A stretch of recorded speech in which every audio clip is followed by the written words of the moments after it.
Welcome back, everyone, to the second episode of the podcast of Solitude.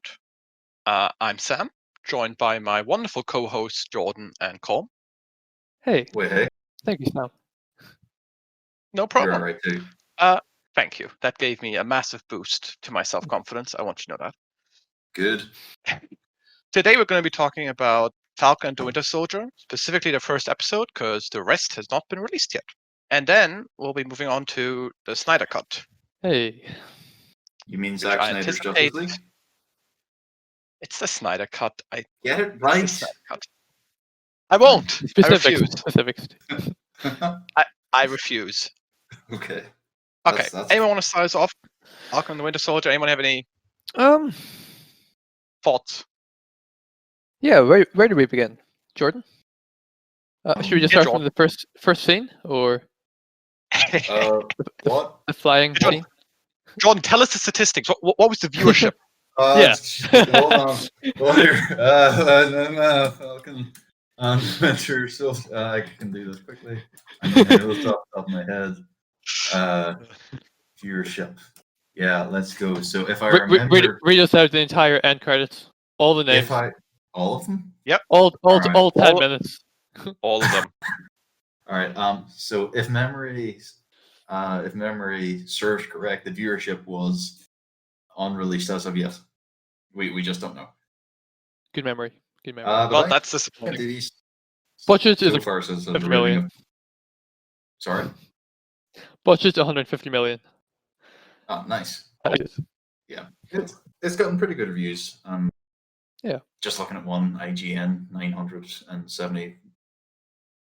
No, 9,700 people gave it an average of 8.2 out of 10. So it's getting pretty favorable reviews. Cool. But there's not much in the way of numbers to go off. Other than that, All right. Well, I quite enjoyed it. I thought it was a good Yeah. pilot I enjoyed episode. it.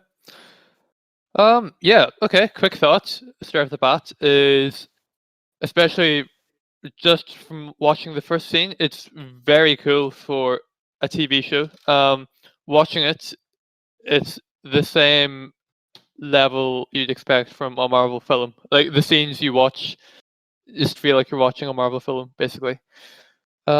Which is cool, and they can do that now because they're a massive studio, and all their TV shows are in the big bad universe of everything Marvel.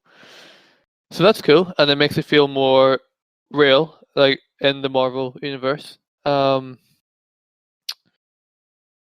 Yeah.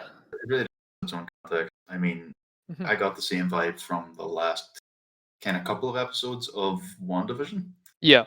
And Me too. episode 4 in particular, where it was all outside the hex. But Mhm. the later half of that season really felt like it was the same quality as sitting down and watching a Marvel movie. You know, Yeah. like you sit down, you watch a TV show, and everything from the camera angles to the quality of what's happening and the costumes, you can all tell it's a lower budget. But with this, Yeah.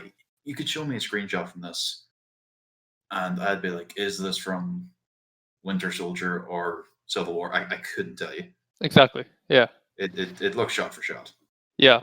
And it is just cool because we've been, as a viewer, we've been through this journey for the past decade and a half-ish.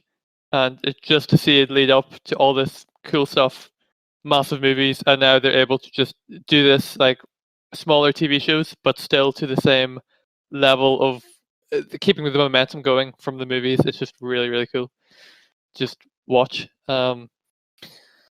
Yeah, I guess we could keep touching on the continuity and just how they do take it straight off from Endgame and have where these heroes are at the very moment and what they're going through.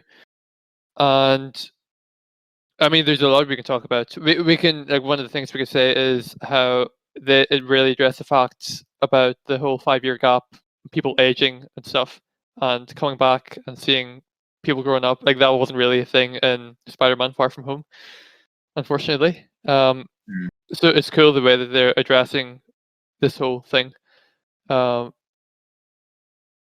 Yeah, I think the continuity is done really well so far. I do Yep. like the fact that both the main characters are like men out of time. Yeah. Falcon, I like because that. spent, I really like that. Yeah, because like Falcon spent 5 years disappeared. Yeah. And Bucky went through that, but kind of more impactful to him. Yeah. He's been frozen for whatever it was, 90 years. It was more than 5. It was more than 5, slightly more.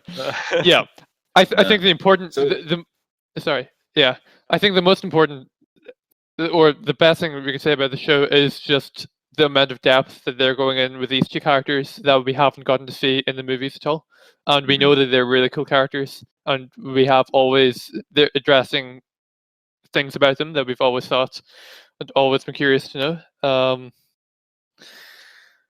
Yeah, I mean, it's also it is cool how it's after Endgame and they've been through all this, and what they're going through at the moment isn't high stakes. It's kind of more of a toned down lifestyle ish kind of.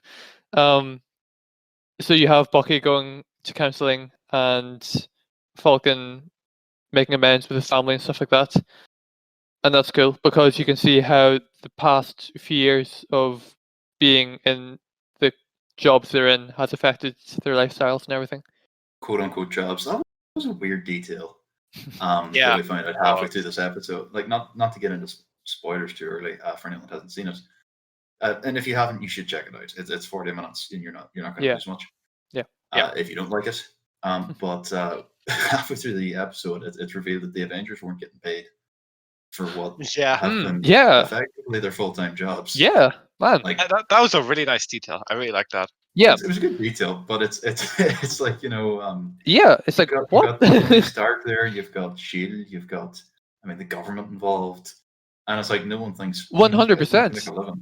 Yeah, like surely if Nick Fury is getting paid, technically they are under his employment. Isn't this kind of like, is that illegal?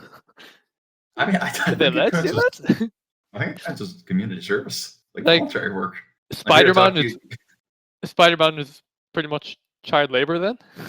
I mean, you imagine 21 years ago, or not 21 years ago, 11 years ago, or whatever it was. Yeah. 13 actually. Nick Fury walks up to Tony Stark in the middle of the night. I'm here to talk to you about the Avengers Initiative. What is that, like a job? No, actually, it's a volunteer program. Yeah. In fact, there is a fee to getting in. You pay us. Like, it is baffling to me. You'll make friends. You'll have a good time. You'll network. Yeah. You'll do it for the exposure. Yeah. The exposure. Yes. Yeah. Tony Stark. Tony Stark. That name that everyone may or may not know. But I mean, they never worked for Shield, so they were part of the Avengers. But was the Avengers a corporation? I don't think so. If it is, I don't think they ever said so. Not legally. I think that was the point of the Sokovia Accords. Yeah, exactly. Suppose these were just a gaggle of idiots just fist fighting robots. And I mean, in fairness, he did say that they get paid in goodwill, so like through the public and stuff, and just from essentially charity, I guess. But that means that they would have had to get where they were, like the biggest, like Earth's mightiest heroes and everything, before they got goodwill. Surely. I think that when he said that line, I could be remembering wrong. You could have me on this, but I think when he said that line, it was more a case of there's a lot of goodwill goes into it, as in it's our goodwill, as opposed to we're doing it for getting paid. That's what I picked up from it. Okay. I think so. Yeah. Well, okay. I was thinking goodwill is also something. It's also a type of payment that you can physically get. So I don't know. Well, I was just thinking goodwill doesn't pay the bills. Yeah. It's not going to keep that boat afloat. Yeah. Yeah. You got me there. In terms of story details, I mean, I don't think there's a metric ton to talk about yet. It's all kind of smaller stuff. It's all set up. Yeah. It is all set up. I mean, there really isn't. I think probably the most story thing that we could probably touch upon is Winter Soldier's arc and his relationship with that dude and the dude's son and everything. Yeah, it's just pretty interesting. For that, do we need to say like we're just going to be spoiling it from here on? Yeah. Yeah. Just Watch Yeah, the episode fair enough. if you haven't. It's pretty good. Yeah, you're not missing out on anything if you don't see it. I mean, if Yeah. you do see it, you're not. It's not going to be a loss to you, Yeah, you'll enjoy it. basically. Yeah. What other like non-spoiler stuff can we touch upon quickly then before we go into? Well, Easter eggs wise, I mean, Batroc the Leaper's back from Winter Soldier. Mhm. He's the terrorist took the hostages in that movie, and he took that one hostage in this movie. I'll be True. honest though, the scene was kind of like it was a cool scene, but the setup was generic enough that I didn't really pay attention to who the hostage was or what he was about. Yeah, me too. Yeah, That me neither. the Lieutenant Torres guy, the guy that chills out with Falcon at the cafe, and Oh yeah. he gets into a fist fight with the big guy at the end. Mhm. In the Yeah. comics, he becomes the second Falcon. Oh, really? Yeah, so there's potential there for somebody to take over that mantle if Sam Wilson Becomes Cap. becomes Captain America by the end Yeah. of this. Or just Very, decides to Wait. very likely. Boatman. Yeah. Also very that- possible. Good point. Good point. Mhm. Boatman. Yeah. Man of the Sea. Yeah. Also, there's a very cool reference that I picked up on, which was one of the first times we see Bucky. He has fallen asleep in a cold sweat on the floor. And now, firstly, that's an element of PTSD sometimes, Yeah. where soldiers are used to sleeping on hard rocks and in kit. Yeah. And the bed's too soft and they just can't attack. Yeah. But as well as that, it was actually mentioned in Captain America Winter Soldier, I want to say, during one of the PTSD. Yeah, when Cap goes to visit Sam at the Yes. I don't know At what the it place. was, community center. or Oh what, yeah. but yeah. He said he sleeps on the floor, Yes. wasn't it? Yes. Yeah. Or I one remember of that. them did. Yeah. So yeah, nice little callback. Yeah. As grim as it is. It's grim, isn't it? Yeah. Yeah. Yeah, this episode, like, it reminded me a lot of Winter Soldier, the movie, which is a good thing, I think, because I really like that movie. It's one of my favorites. Yeah. So that's a nice Easter egg. I didn't catch up on that. Yeah, it's nice. I like that. Yeah. Is there anything we should say about the action for what we got? I mean, especially, I think we could probably say a lot about the opening scene with Falcon. It's pretty good. I mean, It's pretty good.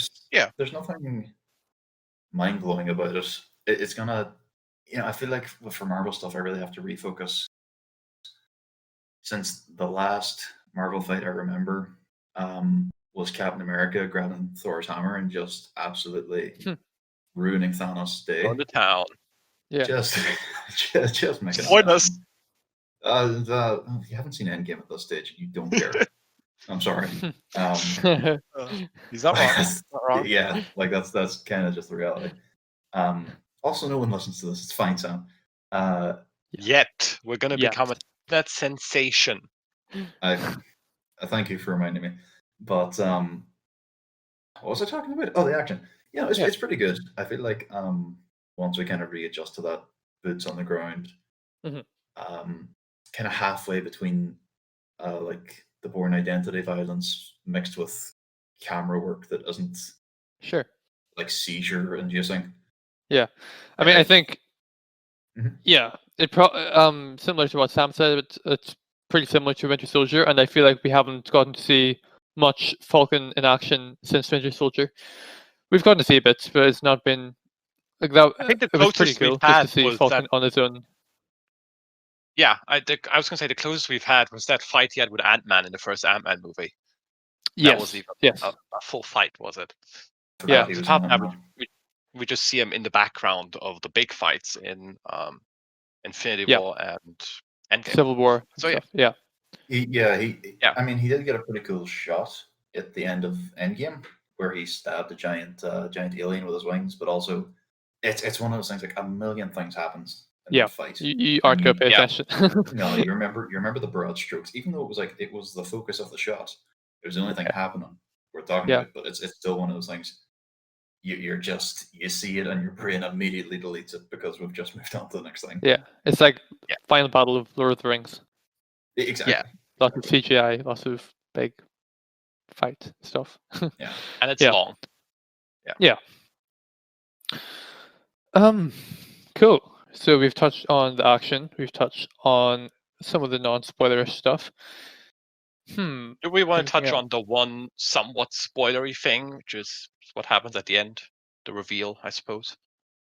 Sure. Yeah. Absolutely. I mean. Yeah. I mean, yeah, it's pretty spoilerish, but at the end of the day, It it's was not- teased in the it's trailers, which not is why I'm monumental. like, it's Yeah. Okay. kind of in a Fair. gray zone. But yes. Cool. So you have been warned. 3, 2, 1. Yep. Yeah. Sure. Let's do it. Spoiler territory. Yeah. So there's a new Captain America. Yeah. And New it's not Captain Sam America. Wilson or Winter Soldier. Yep. Do either of you know who he is? Because I think the comics inspiration is U.S. Agent, okay. who for a while Yes. was kind of Captain America's replacement in the comic. Now, broad strokes here. I don't know a ton about him. I haven't read a lot of the comics from that era, especially. But I think the idea was that he became the replacement Captain America for the years that Captain America was frozen in a block of ice. Right. Okay. And Cool. he's meant to be a more developed version of the Super Soldier. He's stronger, faster.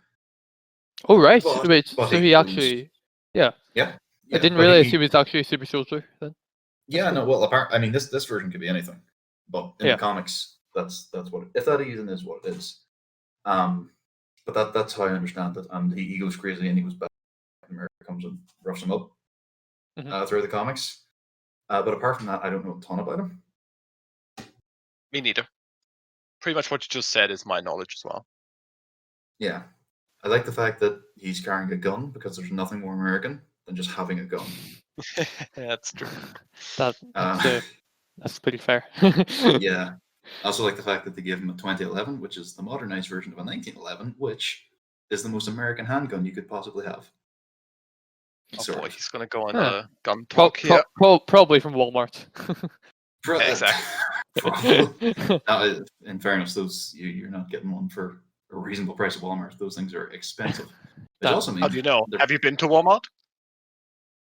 Okay, you make a fair point. Basically Asda. I've been it is to an Asda. actual Walmart, and I can tell you, Yeah. I definitely saw that exact gun there. I definitely remember that. Yeah, You don't remember what the gun in his holster looked like. Never mind the ones you saw at No. Walmart. I don't. No. Anyway, yeah. Slightly off topic there. I'm going to mention. I know that the show's literally called Falcon and everything, and we knew Sam wasn't going to become Captain America, but yeah, it's pretty cool. The whole opening part where he has a shield and he thinks about it, and then he thinks, yeah, it belongs to someone else. And that other guy is Steve, and he doesn't become Captain America. But I think that opens a lot for the show just teasing, yeah, keep watching, and he might become Captain America at the end. Yeah. I've seen from the trailers he gets the shield back. He's like practicing out in his backyard. That's bouncing it off yeah. trees that and is stuff. true. That is true. Yeah. So he gets it back at some stage, whatever means Yeah. that may be. My original thought was that he didn't give the real shield to them, and he's kept the real shield in like some cupboard somewhere in his house. Huh. That's cool. But yeah. I don't think that's the case. But I wouldn't be surprised if it happens. Like, but Well, yeah. it's funny you should mention that because Oh, no. I thought about this when I saw it in the show, and I actually went back and looked it up. No, I forgot to actually check the shield that he was given at the end of Avengers, whatever it was, Endgame. But the shield Captain America uses through the movies, and that shield, they're two different shields. Yeah, they look Really? different. Oh. Yeah, I there's a noticed slight does? design difference where there's like a Okay. black rim in the middle of the white line with like little black rectangles. Yeah. Okay. And that wasn't Oh, on the yeah. original one. No. Which- Wait, are you talking about the very original one, or? Oh, well, the one he uses from 2011 through to Endgame. Well, the first one was smashed in Civil War, wasn't it? And then it In was Endgame. redesigned. It was repaired by Repaired? Tony. Yeah. When it was repaired, though, it did not have design differences. No. Wait, when did you say it was smashed? In Civil War when he went up against Iron Oh, Man, no, like okay. Tony completely destroyed it. No, they scratched it up a little, but the shield was in good nick. I swear it Okay. was actually in Hold on. like I'm he knocked pretty sure. No, Captain knocked America chunks dropped off it. it. You No, you he dropped might like the also full be shield. you might be confusing it a little bit with the scene in Endgames when when Thanos rips it in half, and he just has like half of the shield on his arm. Maybe I am. I'm double check. I'm just pulling up YouTube here and I'm just watching, Cool. but I'll confirm in a sec. I'm 90% sure he just drops the full shield. Like it definitely got scratched up. I don't know how much of it got like actually broken. 'Cause Yeah. it has been a little bit since I last saw Civil War. No, the shield was intact. Black Oh, Panther okay. scratched it up at the airport, but Yeah, he stuck it into Stark's chest and left it. I mean, that's right. there's a few explanations you could use. I mean, you could say it was reforged between times. Yeah, yeah. But also, Or in the 5-year gap or whatever. but also, the Russo brothers confirmed that in Endgame they weren't actually traveling through time; they were hopping dimensions. So, in theory, he could have just taken a shield from the dimension where he went and lived the life with Peggy Carter. And That's very possible. It could have been designed slightly differently, and it's just one of the variances you see through the That's multiverse. actually quite cool. That's quite cool. Yeah. It could be, or like an explanation. Yeah. Yeah, it could be nothing. Yeah. I also feel that the shields at the moment, kind of the way they're going about it is going to be more of a symbol than actual Captain America. I feel like when Falcon starts using it, it could be something like him and Winter Soldier both use it just for the symbol of Captain America before either of them actually take on the mantle. It'll be really cool. Yeah, it'll be really cool to see them kind of dual battling and like throwing the shields between each other and everything. Yeah, I can definitely see that happening for sure. Yeah. Yeah.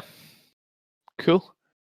Yeah. There's a lot of places it could go, but ultimately not. I mean, we haven't really talked about what Bucky was about this episode. No. Other than he saw a shrink, he went on a date. I love where his character's going though. I love how they're approaching his whole character arc, and that he has redemption. Yeah. His redemption. Like he's a broken man, and he just doesn't know where to go, and like no one can tell him where to go. He's just kind of lodged, like yeah, and the PTSD, like we said. I mean, we're in spoiler territory now, so I feel like we can definitely talk about like the kids and everything. Do they have a place in the comics, or are they just new characters? Either of them. I'm guessing they're just new characters. But yeah, sorry, I think they were. There's this the older guy and his son who the son who the Winter Soldier killed in the flashback in the beginning. Yeah, sorry, I don't know the names. I should probably. Not that I'm aware of. Yeah, me neither. No, he mentions a sister, and in the comics, if he had a sister, but apart from that, I don't think there's. I think everyone else is a new creation in terms of Bucky. Also, the Flag Smashers probably going to be a big thing. The terrorist group or whatever. Oh yes. Yeah. Oh, I forgot about them. The ones who were in favor of the blip, and then yeah. Yeah. World Without Borders, or what was it? Yeah. Yeah. I'll be interested. I'm very interested to see where that storyline goes, or what they do with it. I have a couple of like vague fan theories myself, just based off the Captain America books. I personally doubt it. Like I wouldn't. One of my things that I was thinking of originally was that maybe like Red Skull in some way could be connected to them, and that they might try and bring him back, but not like as the Red Skull, but for example in the comics, his daughter plays a part in a couple of crucial storylines between Captain America and Winter Soldier. I had that theory from the trailers. Like be a detective and figure it out. Yeah. Yeah. But yeah, so it reminds me of that, the whole Bucky's relationship with this guy. I really like it because it kind of grounds the character.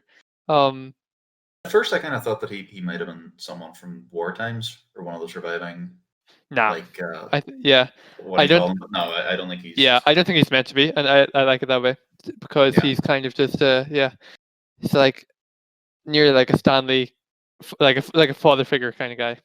Yeah, I think Yeah. he seems to know And as much about Bucky as we know about him. yeah, and I Yeah. think it's important for Bucky's character as well to kind of have someone to get. I feel like they could do a lot with this guy's character as the show progresses, and if Bucky keeps like losing his way and going a bit crazy, then this guy kind of guides him. Yeah. I think it'll be really interesting. I'm going to try to find his name because it's going to annoy me. I can't remember his name. Me neither. If that makes you feel any better. I think the main message from this episode was don't trust the government because they'll steal a vibranium shield and give it to some other guy. Mhm. Also, Technically, Falcon gave the shield to the government. yeah, but they tricked him, didn't they? Well, yeah, but Yeah, I mean, In fairness, though, it was their property at that point, so yeah. it's Yeah. never really been a thing to trust the government in the MCU at all. that's true. Yeah. We had a whole That's movie about that's that, always- didn't we? Yeah, we had an entire movie about that. It does not work out. Since Tommy Lee Jones died, it has been downhill Yeah. in real life and in the MCU. This episode's gonna age badly if he dies soon. Well, we No, apologize, fans. You said that, and I was thinking in the back of my head, did I miss that? When did this happen? I didn't want to say anything to like sound stupid. I was like, what? You're just gonna follow up with the virtue signal of so sad. Yeah. Like he will be missed. What? Two-Face? He isn't around anymore? Batman Forever's Two-Face? Oh. Yeah. No, I think. Yeah. I mean, I'm trying to else? think of more things to talk about. Kind of. Rhodey was in it. Rhodey was in it, yeah. I like that. That was a I really like that. they were Yeah. just talking. I liked it a lot. Yeah. Yeah, and Mm. it just comes back to what we've been saying about MCU world building and stuff. I just love how they can sustain the passion in the actors and everything. These guys, it's probably a contract as well, but to see these guys in other movies, crossovers and stuff, it just kind of feels very universal. Yeah. Like I'm sure What I there's was hoping for, it because when they announced that they were going to make a bunch of Marvel movies in the MCU, I was really hoping we'd see that.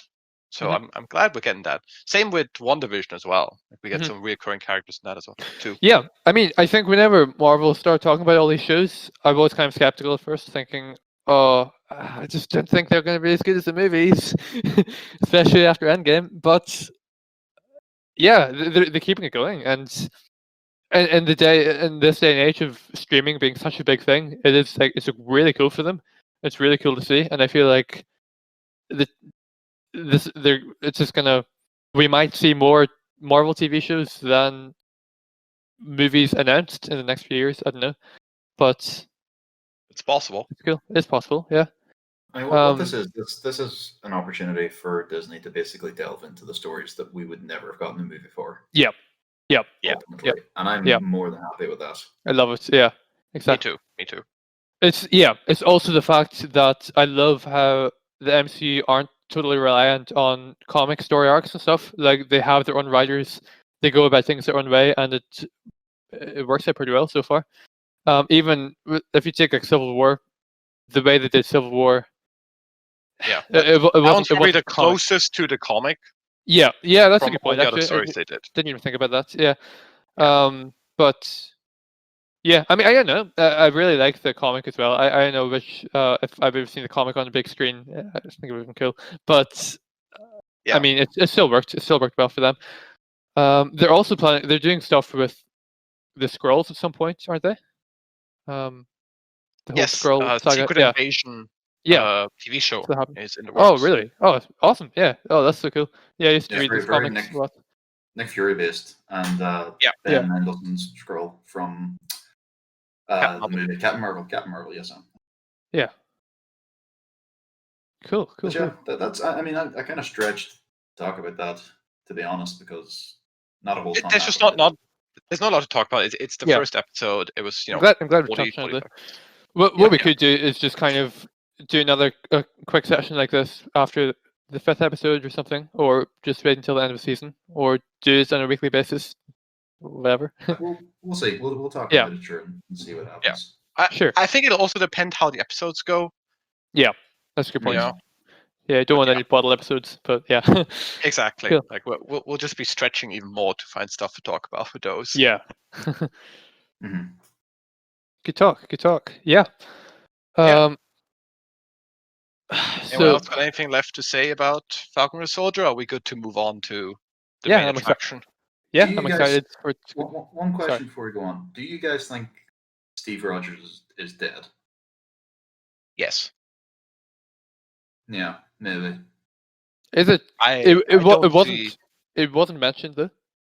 No, it wasn't. What? They kept it Yeah. intentionally vague. Yeah. Okay. Yeah. The public doesn't know, but I guess the public didn't know that he went and came back as an old man. So That's true. Oh. He just, That's as like- far as the public yeah. knows, he just disappeared. Sorry. Didn't Yeah. Wait. So, as far as the public knows, have they been told that he's dead, or do they just think he's vanished? Or Well, no, I mean, the guy, what was his name, Lieutenant Torres, he was asking Falcon, Yeah. like, "Hey, what's up with Steve?" I heard a rumor Yeah. he was on the moon, and yes, Sam was just like, "Yeah, nah, bro." forgot about that. Yeah. Yeah. I wasn't sure if it was like public knowledge or whatever. Yeah. Okay. Good point. Yeah. That guy's I mean, like a I in the military, so it's not that they have any special knowledge, but at the same Yeah. time, like, the general public won't know. Yeah, no, I think we're going to see him. Just because if anyone would know that he's dead, it would be Falcon, and we would know if Falcon knows. I hope we I'd like don't to see him. see him. We hope we won't see him. No. Me too. He had his I think that they gave him a very nice ending in Endgame, and to kind of like bring him back now is, I don't know. Yeah. Oh, Agreed. that's fair, actually. Okay, yeah.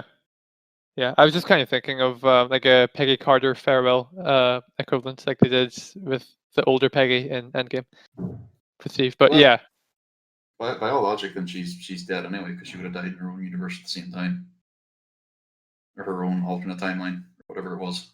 yeah. No, I mean like a send off, like Steve and Oh, same Dead or like she whatever, got yeah. part, yes, yeah, yes, that kind of thing. But no, I get what you guys are getting at. Like it was pretty uplifting, pretty cool send off in Endgame. Yeah. Or they could just leave it blank like they are and just not really mention it and just kind of pass it off every time it's mentioned and it just keeps the audience Yeah.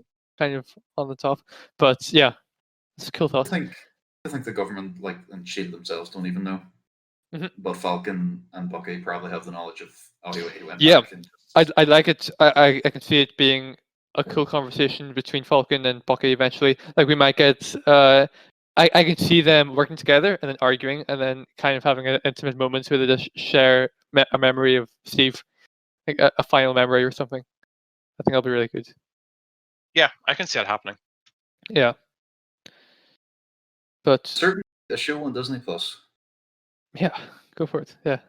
That is a factual statement. Yes. It is. Snydercut time. Snydercut time. Zack Snyder's Justice League time. JL, not Justice League. Peter Kirsch. Okay. Okay, let's go. Get this Where over do we with. begin? Seriously, shoot. Budget of 70 million. Let's start there. Yeah, John, from that. Lower just- budgets than Falcon and Winter Soldier. Well, I guess that it kind of makes sense considering the Falcon Winter Soldier is a 6-part series. It also makes sense because this was already filmed. The 70 million was for mainly reshoots and then like CGI top-ups. Yeah. You know, not top-ups, but like cleaning things up and recoloring some stuff. It's also worth noting. I read that apparently, now I can't completely confirm this. I don't think Zack said himself, but Zack Snyder didn't want to get paid for this, and in return for that, he wanted complete creative control. Oh, wow. cool. And I can believe that. It's unapologetically one of the most Zack Snyder things I've ever seen. Yeah. Yeah. He also didn't watch the theatrical released Justice League at all. So he says. So yeah. Oh yes. Okay. Yeah. So he Well, says. the official I story believe is him. that Christopher Nolan and then Zack Snyder's wife both watched it, and they told Zack, "You can't ever watch this movie. It completely destroyed your vision." I like that story. I like. Okay. Cool. I can kind of believe that. I can see that. Zach, you're gonna want to sit down. Yeah. um. So what about opinions? I mean, we start with Colin. What did you think? Because we've Sam and I have talked a little bit. We've talked to you the least Okay. of all since Yeah. you just watched it yesterday. So why don't you give us your thoughts first? Then? Honestly, I really enjoyed it. I really enjoyed it. And in terms of superhero movies and everything, it's not the most incredibly mind blowing thing or anything, but I love how Zach got to come back and give this vision and how different it was to the original. The fact that two movies could just be so different is really, really cool. And the thing that stands out most for me is just how these characters they all had a role to play. Like they were all essential to the final battle and everything. They all had character arcs that followed. There's a lot I can't remember of the 2017 Justice League, but I just remember that I came out of it thinking they didn't do that much, and I didn't think Steppenwolf was that great a villain for the multiface and stuff. I feel like Zack really maximized the potential of these characters for the first time seeing them, and That this, Wolf included. yeah, I mean, Steppenwolf more than 2017. Yeah, We got, that's definitely. yeah, I like how we got to see his depth and that he's kind of he's under Darkseid's control basically, and he just has to get this done. And he isn't that great of a villain. Like he isn't that successful. I think Darkseid is like expecting him to fail nearly, and it's just this like constant pressure. Like I just need to get this done. I just want to get this done and then go home. That's all I want to do. And like you feel for him a bit more. Like you get to kind of see where his character is going.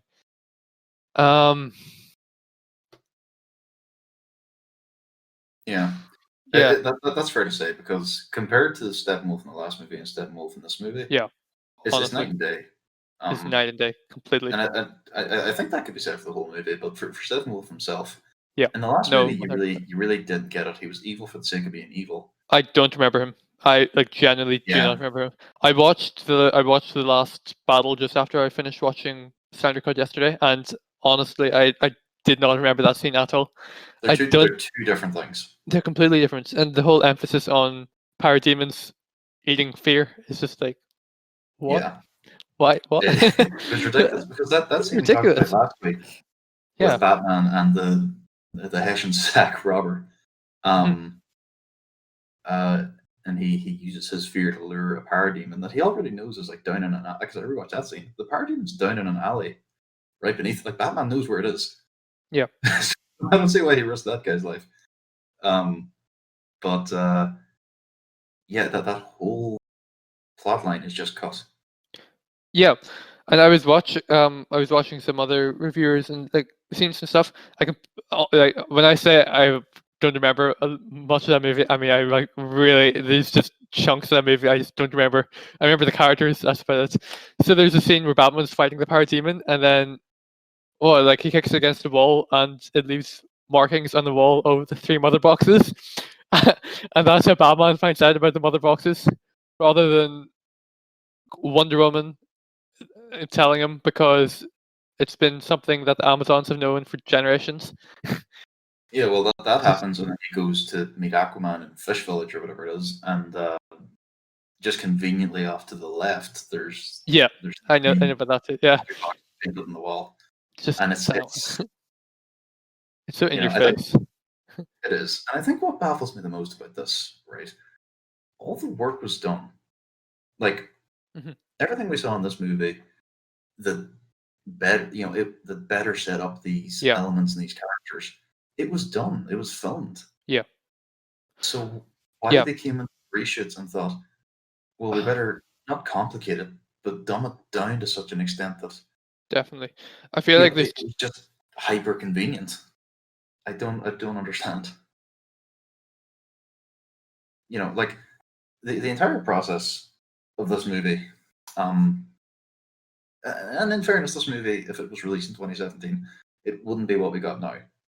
But at the same time, them taking what Zack Snyder had filmed and turning it into what they turned it into in 2017, I can't fathom the thought process of, oh, well, we need to remove this and this needs to be refilmed, because we'll talk about it in spoilers, but the stuff that they actually redid, it's some of the most unnecessary additions.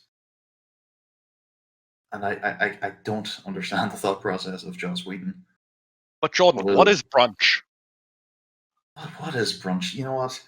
That's a question that really needed asked, and I'm glad that they got all the actors back and they've got Ben Affleck in a garbage wig to film that scene. I'm really glad that's something we got. Yeah. I don't know, but to move on, I like the movie.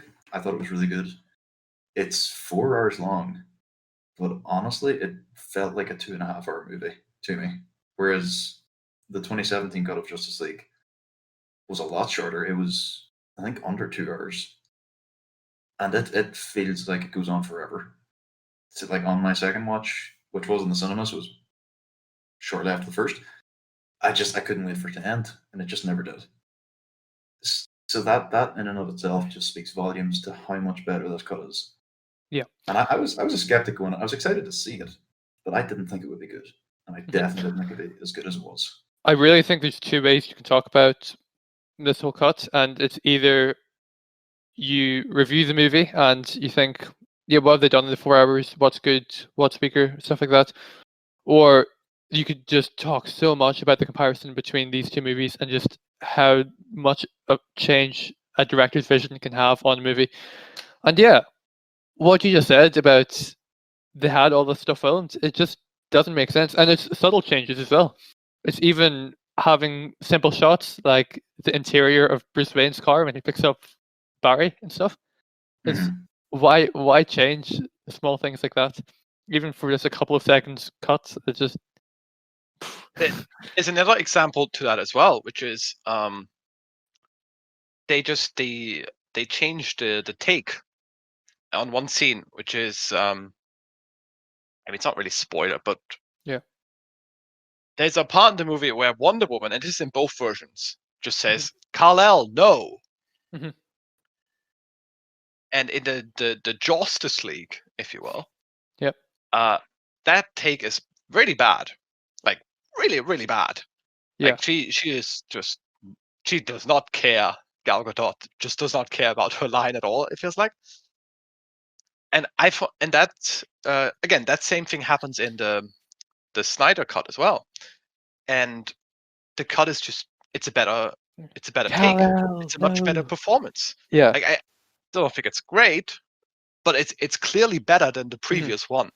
Mhm. So like I am generally curious there if that's just so if that's curious. the case of was the original Justice League take in the 2017 version, the theatrical cut that we got, did Joss Whedon go back and look at all the scenes and be like, no, let's see if we I can think find a so. different take for this? I think so. Or I just don't. was that the original take that was planned, and then Zack Snyder, when looking back on making this one, just like, oh, that was really bad. I'm actually gonna. What other takes do we have? Does this one work Yeah. better? Yeah, Because I think maybe. both is Yeah. possible. Yeah. Well, just but before we go further, we've gone over what Colm and I thought initially. Sam, what's your overall thoughts Yeah. of the movie? Oh, okay. I didn't like it. Okay. I Podcast over. time to mute Jordan. My biggest issue with this film is the length. Right. Because to me it felt like 4 hours. Okay. I got really bored during the first 2 hours of this film. Huh. Okay. I found there to be a lot of, to me, boring filler that I didn't care about, and that I also felt didn't add anything to the story. Colm, you said there's two ways of looking about this movie. I'm in that first category of when I watched it, I didn't compare it as much to the original. I just took it on its own. Yeah. And as that, it just failed for me. Now, Yeah. I agree that the stuff, it definitely does it. The things it does better than Justice League did, just because Justice League was a mess. It just was, Yeah. like you had two different directors, that had just conflicting views on how to make movies, with one being dark and gritty and the other being we need jokes or else it's not going to be good. That's not going to work. Yeah. Um, Yeah. yeah. I think it's fair to. Sorry, Colin, but I think it's fair to say that anything, not entirely, there's the odd thing I will give the exception to, but for the most part, everything that I liked about the 2017 edition is in this edition. Yes, Like I all of agree. the good stuff comes from this, the Mhm. exception of arguably one or two scenes or Mhm. concepts. Mhm. Apart from that, it's just this mixed with worse stuff and shorter, and it makes less sense, and it looks worse. Yeah. But no, I mean, not to drag on about the 2017 edition because we Yeah. kind of We don't really want to talk about that much. no, and I No, mean we reeled it into the ground last week, so I don't Yeah. I don't true. Good see point. Yeah. too much of a Good point. um. Yeah. But no, it's. The I mean, I the think it's difference a vast improvement. is vastly improved. Yeah. And I mean, improvement is like kind of subjective, and it's also subjective in the sense where they are very different movies and very different runtimes. For example, like if you have someone that just isn't into superheroes or like knows these characters, and you say, do you want to watch the 1 hour 45-minute movie or the 4 hour movie? They'll probably go for the shorter one. And then Yeah. like it's the differences in two different people's vision is just uncanny, and honestly it's just really cool to see that a filmmaker has gotten to show his vision like that, because I think it was like a real punch in the face for just not showing something that he's been working on for years. And I mean, apparently this is like plans that he's been having for like 11 years apparently. So yeah, I mean, similar to what Sam said about going into it, watching it for the first time, I was in that boat as well, but I was watching it as if I was watching the movie for the first time, but I also had in the back of my mind that it should be an improvement to the previous one. And I think because of that, I just really, really enjoyed it.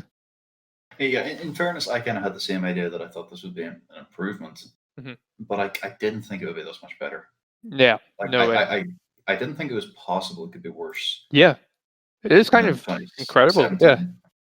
But yeah, by the sheer extent, it's baffling. literally. I mean, we'll talk some specifics. So, Mhm. for one, the characters and the Yeah, actors, yeah, everybody benefits from this cut. everyone.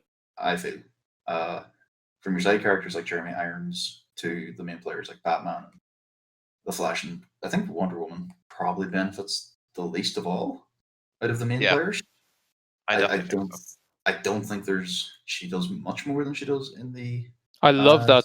I love that opening scene where she was defending those people and just being in such the a bank. badass. Yeah, that was so cool. Yeah, see, but Love that. there's one of the scenes like that was better in the 17 cut, but because Yeah. that scene actually ended for a start. In the 17 cut, she throws the bomb up in the air and the scene ends after it explodes. In this, she deals with the final terrorists and whatnot. In perfect But Snyder unnecessary explosion way. yeah, she could have punched him while he was reloading that 416, but instead she's just like, I'm gonna blow up this side of the building. Yeah. I'm gonna turn this guy to to vapor in front of these kids. How many of those cops got their heads smashed in by the bricks that went flying off that building? Yeah, how many of those Tell us back. street cops? Yeah, how many of those street cops are just left with tinnitus after that? Yeah. Yeah, no, it was a good scene, but also it's one of the scenes that really didn't go anywhere, and I liked it as an isolated scene, but it's like as I say, I didn't feel it. The film is still 4 hours long, and I feel I'm like glad you that's brought it because yes. I have a whole section I'm going to talk about scenes that I think should have either been cut or trimmed down, Oh, and this is one of those scenes. I love to see it. Should we get to that just before spoilers, maybe, or just to start Yes. when we talk about spoilers? Okay. Yeah, because some of these things are kind of spoilery. But Yeah, sure. Cyborg, he's kind of the heart and soul of the film, as yeah. Let me try You that good there? again. No. Yeah, he's the heart and soul of the film. As Zack Snyder said, he gets a lot more play in us. Cyborg, You know, yeah. in the original cut, he's just angry at his dad because his dad turned him into a robot. And here we The see way him. he gets involved in the original cut is he finds security footage from the Batcave, and he just sees a picture that was clearly a promo picture taken for the movie of Bruce Wayne without the cowl on, just standing there, and he just goes, "Oh, interesting," and that's how he gets involved. Don't even remember that, but yeah, I believe it. I don't remember that either. Yeah. I looked it up afterwards. Yeah. Yeah. It's the fact that you have all these character story arcs and the potential that these characters can have, and just because, can you guys still hear me by the way? Yeah, you can. And Yes. yeah, just because you're cutting down the runtime and thinking of ways to change the film, you just change the characters, and I feel like that's just such a waste. Mm-hmm. Yeah. It is kind of the clash, though, between, again, the two directors. I mean, if this were released theatrically, I think it would have been a 3-hour cut. Yes, I think Zach actually went on record saying originally it was going to be 3 hours, Oh, really? but then when he got the chance here, he was just like, "Here, just have all the movie." Yeah, just Type. why not? Yeah, and even then, Yeah. there's rumors that this isn't even the complete cut. Like I saw one rumor that the complete cut is 10 hours, which I doubt. Wait, hey, hashtag release the full Snyder cut. Yo, let's go. Get a movement. Yeah. Please don't. And no, I don't want to watch 10 4 hours hours. is enough. Yeah. Um, I mean, there's not, the thing about it too is there's not a lot to spoil. And there is at the same time, it's hard to talk about because the 2017 edition, if you've seen it, you know where this movie goes. It is the same film. Yeah. We move from A and we get to B, and how we do it is the same. It's just packed with more detail, and a lot of that detail is important. Yeah. And some of the needless stuff that went nowhere was cut out. Like there's a whole side plot in the 17 cut where Batman and Wonder Woman are at odds, and Batman's just mean to her for some reason, and he brings up Steve Trevor and kind of spitting it in her face, and then she attacks him. And the scene goes nowhere. I didn't remember that. And it's like Joss Whedon was trying to replicate Avengers 1, where, Yeah, the Avengers had Thor. that spat, and Yeah. Loki was manipulating them. Yeah. But there was less sense to it, and it didn't add anything. It was a detour. But there's none of that anymore. And as well as that, the camera works so much better, even in like the most mundane of scenes where they're just having conversations, because it's dynamic camera work.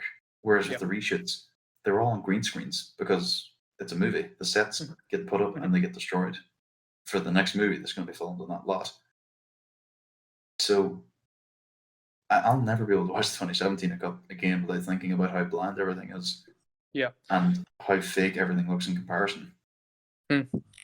There's a lot more emphasis with the 2017 one on it just solely being. Sorry, I keep cutting out. It's very annoying. There's a lot more emphasis on the 2017 one with it solely being aimed to be a team up superhero movie. Mm-hmm. Like an origin team up superhero movie, than focus on how the individual characters actually play in that team. Yes. Yeah. What I think happened with the original version is I'm not putting all of the blame on Joss Whedon here. I'm also going to put a lot of blame on the studio, because I think the studio is the one that's really at fault here. They gave him an impossible task. Yeah. I think what they did when they hired him, they told him, "Hey, you know how you made that really popular superhero movie, The Avengers? Yeah, do that again, but with DC." And so he was just Yeah. like, okay, I'm gonna And do that. also we've shot most of the movie. Yeah. You know, like Yeah. we've done Like- most of it for you. Like that scene you mentioned in the theatrical cut, where beginning with the Batman and the parademon, like they could smell fear. That scene is directly from the comics. Yes, it's from the Like- New 52 run, isn't it? Yeah, it's like the first issue of that even. I remember Green Lantern was involved in that one, right? I'm thinking of the Yeah. right one. Yes. Correct. Yes. Yeah. So I generally think like it's very possible Joss Whedon just read the New 52, the first volume of that. So like, hey, this is a cool detail. I'm gonna throw that in. Oh yeah, Why- of course. Yeah. Why didn't Zach think of this? Maybe, but I don't know. There's Yeah. actually an animated movie based on that volume 1 as well. Yeah, I know. Yeah, I think Yeah. I've seen it actually. Yeah, Yeah, I've seen it. it's a good comic to be fair. Yeah. Yeah. No, I see what you mean. It is similar to that in the sense that I remember that comic was kind of more. There's this battle and all these heroes just get thrown in together in this battle, and that's how they meet. I feel like that was similar to how they approached 2017, which is just here's a bunch of characters there, work together, fight. Whereas Snyder really did, together as quick as possible and just yeah, get out there. Snyder Yeah. really raised the stakes on how big this villain is, and okay, I'm gonna touch briefly on Batman's visions and things. Mhm. I mean, Sam said that a lot of stuff is filler, and I do get that there is a lot of filler, but it's also just cool to see. I feel like it's cool to watch, and it's important for the further story if we are going to see further stuff developed, and it's just intriguing. I feel like I really like the way it was divided up into parts as well. I was saying this to you guys earlier, but they could have released this as like a mini series, and it would have been pretty cool. And There was talks of them doing that for like a little bit. It yeah, was going to be like a weekly thing. with that yeah, angle. and they definitely could have. And I think it just comes down to the fact that it's cool. Is the fact Snyder got that creative freedom. It was just good that he showed all that he wanted to show. I think that's an important thing. So, in terms of the visions, they were important for the movie because we actually got to see what was at stake. And even if Steppenwolf isn't the biggest threat they're going to face, there is like a much bigger threat. And this is what it can do. Also, I have to touch on this, but the whole Lois Lane is a key thing. I like how it was when Batman referenced it in this movie, the Snyder Cut, and then it cut to the next scene.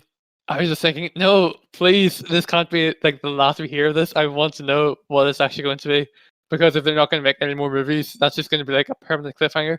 I love how we got more touch on that in the visions, and I think it's very similar to the Injustice story arc in a way.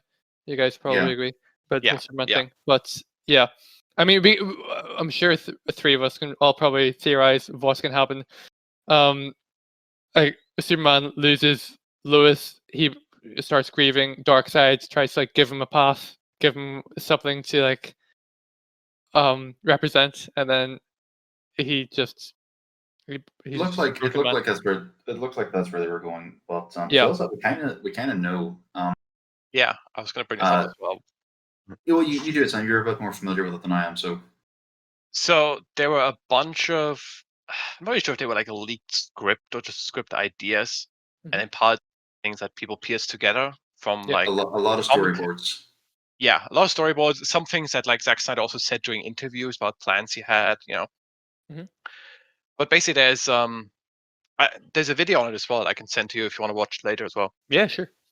But yeah, they basically were able to piece together what Zack Snyder's possible vision was for the entire DCEU, going from Man of Steel to the third Justice League. Is it, Jordan? I think the third one. Cool. Third.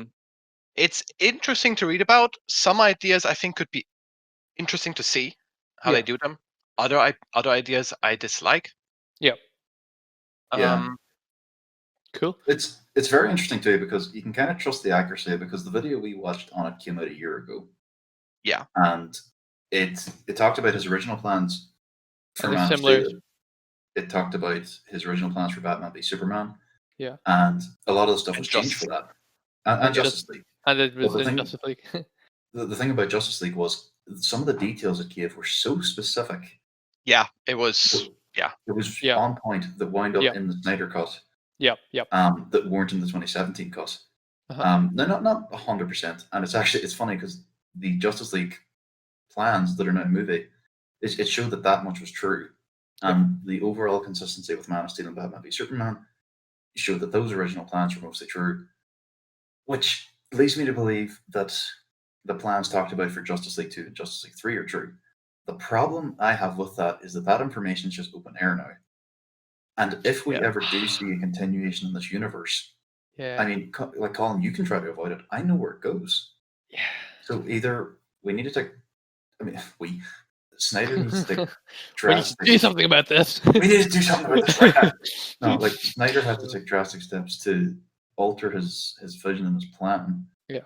Or we need to be happy with the fact that, well, if we want to see this, and if we want to see this Injustice style universe, and one of the 3 movies is going to be mostly like we saw in the Nightmare Visions, which would be cool, we need to accept the fact that we know what's going to happen in broad strokes anyway. And, that's like saying, I'm going to spoil Lord of the Rings here, but, anyway, you've seen it. Everyone's seen it. Yeah. That's like saying, all right, well, listen, you should watch Lord of the Rings. It's a movie about these little guys called hobbits. They take a ring. They have a fellowship of elves and dwarves and wizards.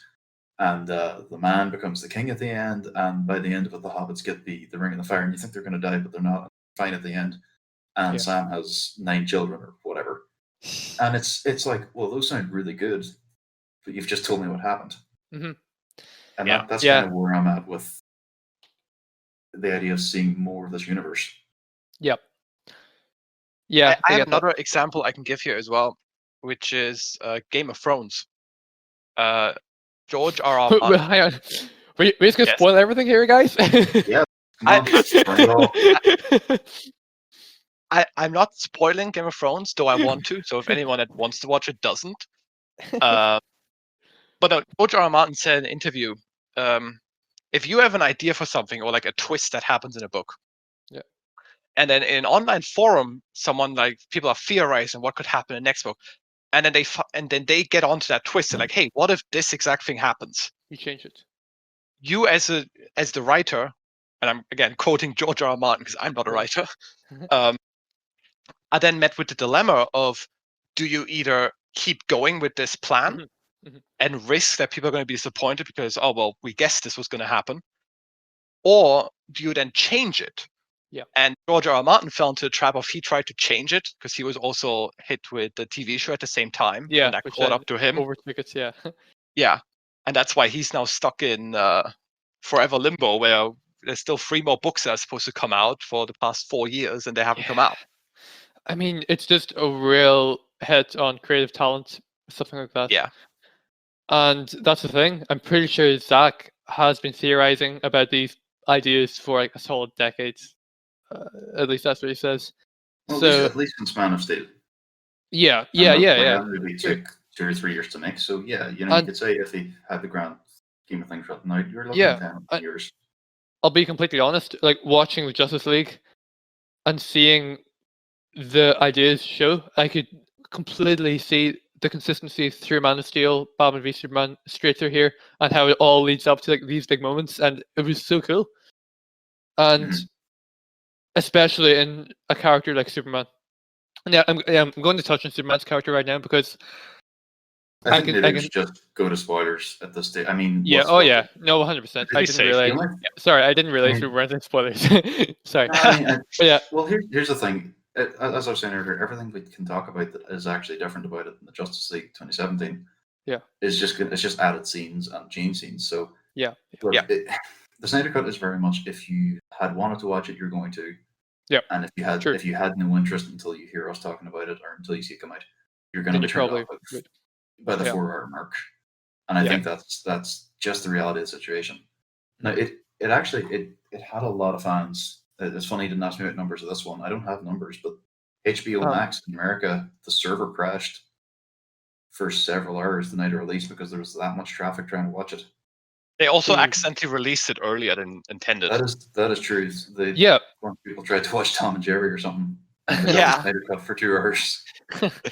And something about that is really cool for the cinema industry, I feel, because you have this guy who, again, didn't get to show his vision, and now he has, and he's gotten to show it 4 hours long, and that 4 hour thing would usually be such a limiting factor for Hollywood movies and things because they're always Mhm. trying to make up their movies in cinema box office, which means they have to show as many possible time slots as possible, which Yeah. means that the movies have to be shorter than their visions maybe. So the fact Zach has gotten to show his entire vision in the time he's wanted to show it and get the demand for it is just really, really cool. It is.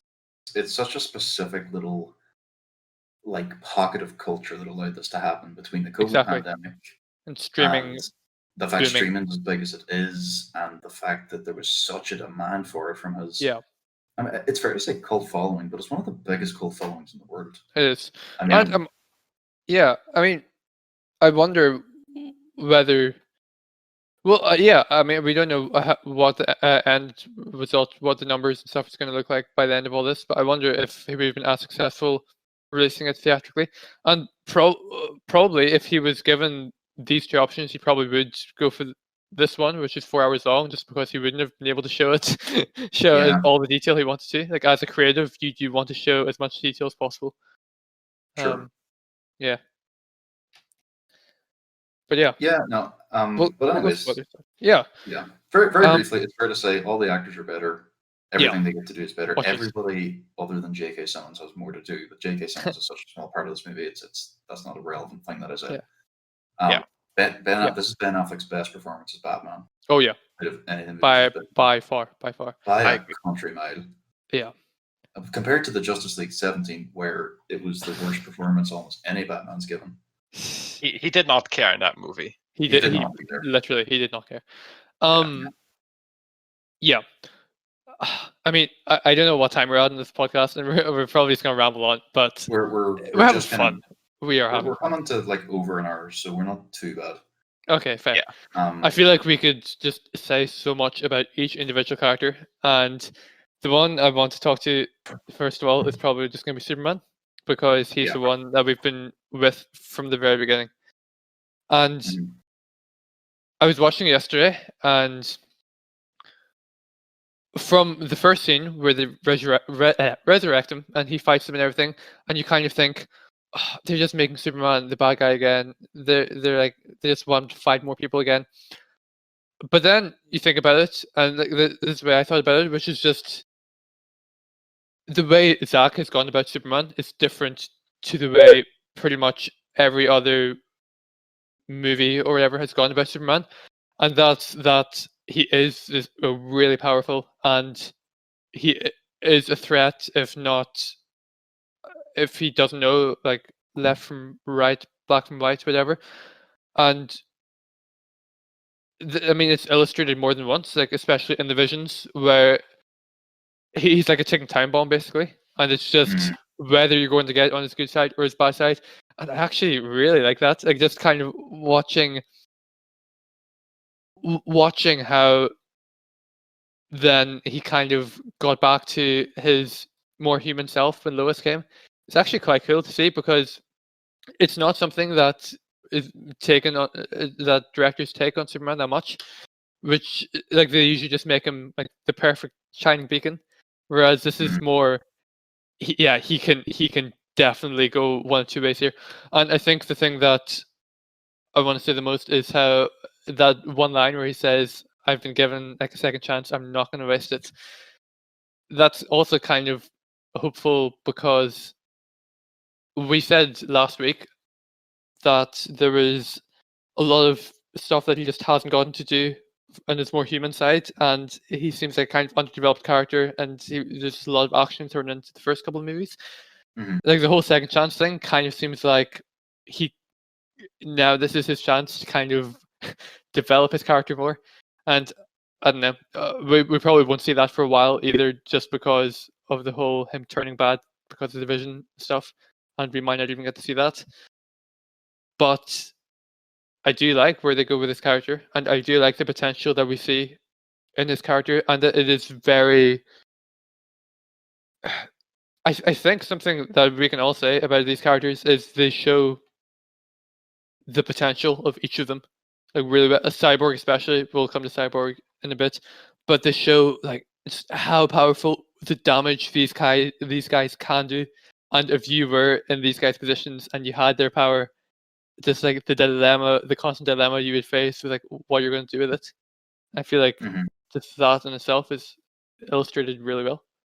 Yeah, think I'm that- going to steal a quote from Red Letter Media here real quick that they said in their review of Snydercut, which is that Zack Snyder treats the main characters, the Justice League, like gods. Yes. Like Yes. the character itself, like they are gods. And I think that's definitely true.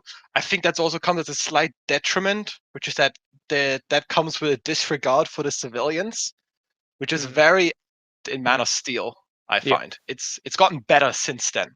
Yeah. But yeah. Anyway, sorry, Yeah. Jordan, I interrupted you. Because we clarify everywhere that they fight, it's uninhabited or everyone's gone home. Yeah. Like in Batman v Superman. I need to take him back to the Gotham Docks. It's been abandoned for years. Thanks, Batman. Thanks for that exposition. Striker Island. Yeah. The monster's gone to Striker Island, Mr. President. Yeah. Because that was maybe like the one little thing that I kind of liked in the Joss Whedon cut, which is just that part at the end when Superman's there and then Batman's about to talk to him, and then Superman like, wait, I hear someone, like I gotta save these guys, something. I like that part. I just think that was stupid because there shouldn't have been civilians there anyway. No, it's the kind of thing that when it happened in the Whedon cut, yeah, it made sense. Of course, Superman's like, I'm gonna save these civilians. Yeah. It's inconsistencies with the characters. Yeah, but like at the end, as you say, Sam, just making it uninhabited as Snyder did in the first place is an abandoned, crash nuclear reactor, whatever the hell. In the Justice League, they say it as well when they get to it. It's like, oh, this place is completely abandoned. Who would live here? And then when they get to it, like, oh, people are here. It's some social commentary, possibly. It's very poorly done. I did not realize that at all. Yeah. Well, like, side plot in the Whedon cut with a weird Russian family. Is this just Flash thing? No, the Flash and it's- Superman have like a little competition between themselves of who can save more civilians. Yeah. And there's a whole part of where Superman carries a giant apartment block just on his shoulders and flies past Flash. Flash's like, oh, shucks, how am I going to keep up with that? Yeah, it's the dumbest thing ever, and I mean, it's Yeah. completely pointless. But what I don't understand is it's like Joss Whedon added it to give the Flash something to do, but at the end of this movie, he literally saved the world. And I love it. He was the last hero standing. He was the only one, because of the fact he can phase his atoms through things, that could survive what looked like a nuclear blast times 1,000. Yeah, I am probably like the biggest Flash fan, and seeing him like, I think I just got chills every time he did his thing where he just goes super slow motion and just saves a bunch of people. Like, every single Flash scene, I just really, really enjoyed. Even the one, I mean, there were ones that were in the Flash scenes in Justice League were probably my favorite scenes, to be honest. Like, even the one where he puts his finger on Wonder Woman's sword on the tip, and she catches it. Doesn't just slice his finger in half. Yeah, it's cool. This is the funny thing too about the Flash is that he's moving at super speeds, and like you've got the scene where he saves Irish Red. I love that. Yeah, Iris West. But he catches her out of the air, but at the speed he's moving, like that would be a sudden jerk hard enough to just tear the skin off you. Like, even when he's moving slow. And like, Quicksilver does it in Days of Future Past, where he like braces Magneto's neck. He's like, I'm holding your neck so your neck doesn't just snap. But he just kind of grabs her by the shoulders and just brings her down, as if that wouldn't just, dislocate both her arms immediately. Yeah, I know. Yeah. It is just it's like Superman lifting the building. It's like it wouldn't happen, but you have to just let it go. But leaving aside the cool stuff Flash does, and I do think he's a better character in this movie. I thought he was an insufferable idiot in 2017. Oh yeah. I think he still was a little bit in this movie, but I think that was the point was more clear. Yep. And it wasn't as egregious. But what really gets me is that Joss Whedon included that weird side plot with the weird Russian family to give Flash somebody to save. But why did he think that was better than I don't know. I don't know. reversing time?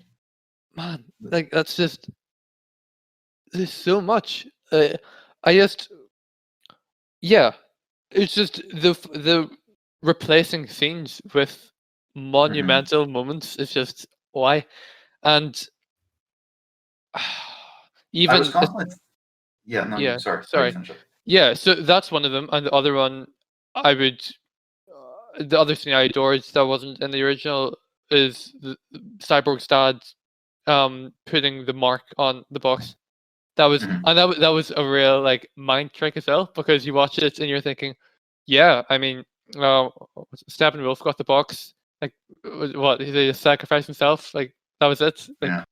he did nothing, and then you find out Good there's job, actually it a is. mark on the box, and you're like, whoa, he Yeah. sacrificed himself for a chance for his son to save the day, and it's just Yeah, it's a very good moment. yeah. I like as well. Again, just to go to the contrast, but for anyone that hasn't seen in the 17 cut, how the final battle kind of goes down towards the end is, and I'm just going to say about on Superman, and then I'm going to stop talking about him. But Yeah. I like the scene on the farm, the two scenes where the first one you kind of just see the information filtering back through, Mhm. and he's like, "Oh, I grew up here." Mhm. It's like, "I have a mother here," Mhm. and and Lois is helping through that, and then the next thing, like she's like, "Oh, what's it like being dead?" And they have an actual conversation about it, as opposed to that being turned into a punchline. And that's a really good scene. He's talking to Lois, his mum shows up. She's a great actress. Yeah, sure. And then Superman, he goes off and he wears the black suit for Yeah. no real reason. It looks good. Like they don't give Yeah. us a reason. Yeah, that's fair. another thing. It's another Zack Snyderish thing where he's just taking a different approach to the characters. And Mhm. I mean, if you were Superman, you'd be thinking, man, I've worn that suit a lot of times. I just want to change. You know, I have Yes. I have all these other cool suits in my I never washed that room. suit. It stinks. Yeah. I never realized Yeah, until man. now. Like who actually cares? I want to wear what I want to wear. Yeah. But then the next scene, and this scene caused my brain to misfire because I barely like registered what was on the screen because of how different it was to the Whedon cut, and I couldn't believe that they changed. Like I was thinking about that, and my mind was I was processing what was happening. But the scene where like Cyborg he gets back on the box and Steppenwolf has his axe and he's about to just strike him. There's no one there to stop him. He's between Cyborg and Barry, so Oh Barry yeah, can't do his thing. I know. Yeah, And then he swings the axe, and Yeah. in the next shot, Superman has come in so fast, and the axe hits Superman, and Chills. he just doesn't flinch. Literal And then chills. he freezes the axe, he breaks the axe, and then he just pulps Steppenwolf. The Man of Steel theme is playing. But in 2017, for some reason, they thought, no, you know what, we'll get rid of that. We'll have him show up behind Steppenwolf, say something dumb, and then punch him. And then they have like a half-hearted beatdown, and everything's red and it looks terrible. No, what happens there is he punches him a couple of times. Then he hears the Russian family, and she's like, "Whoop, and gotta he- go!" Yeah, And see, then the and rest of the Justice League takes separate turns at trying to fight Steppenwolf, and they each fail miserably. That's yeah. what happens. And that's the thing.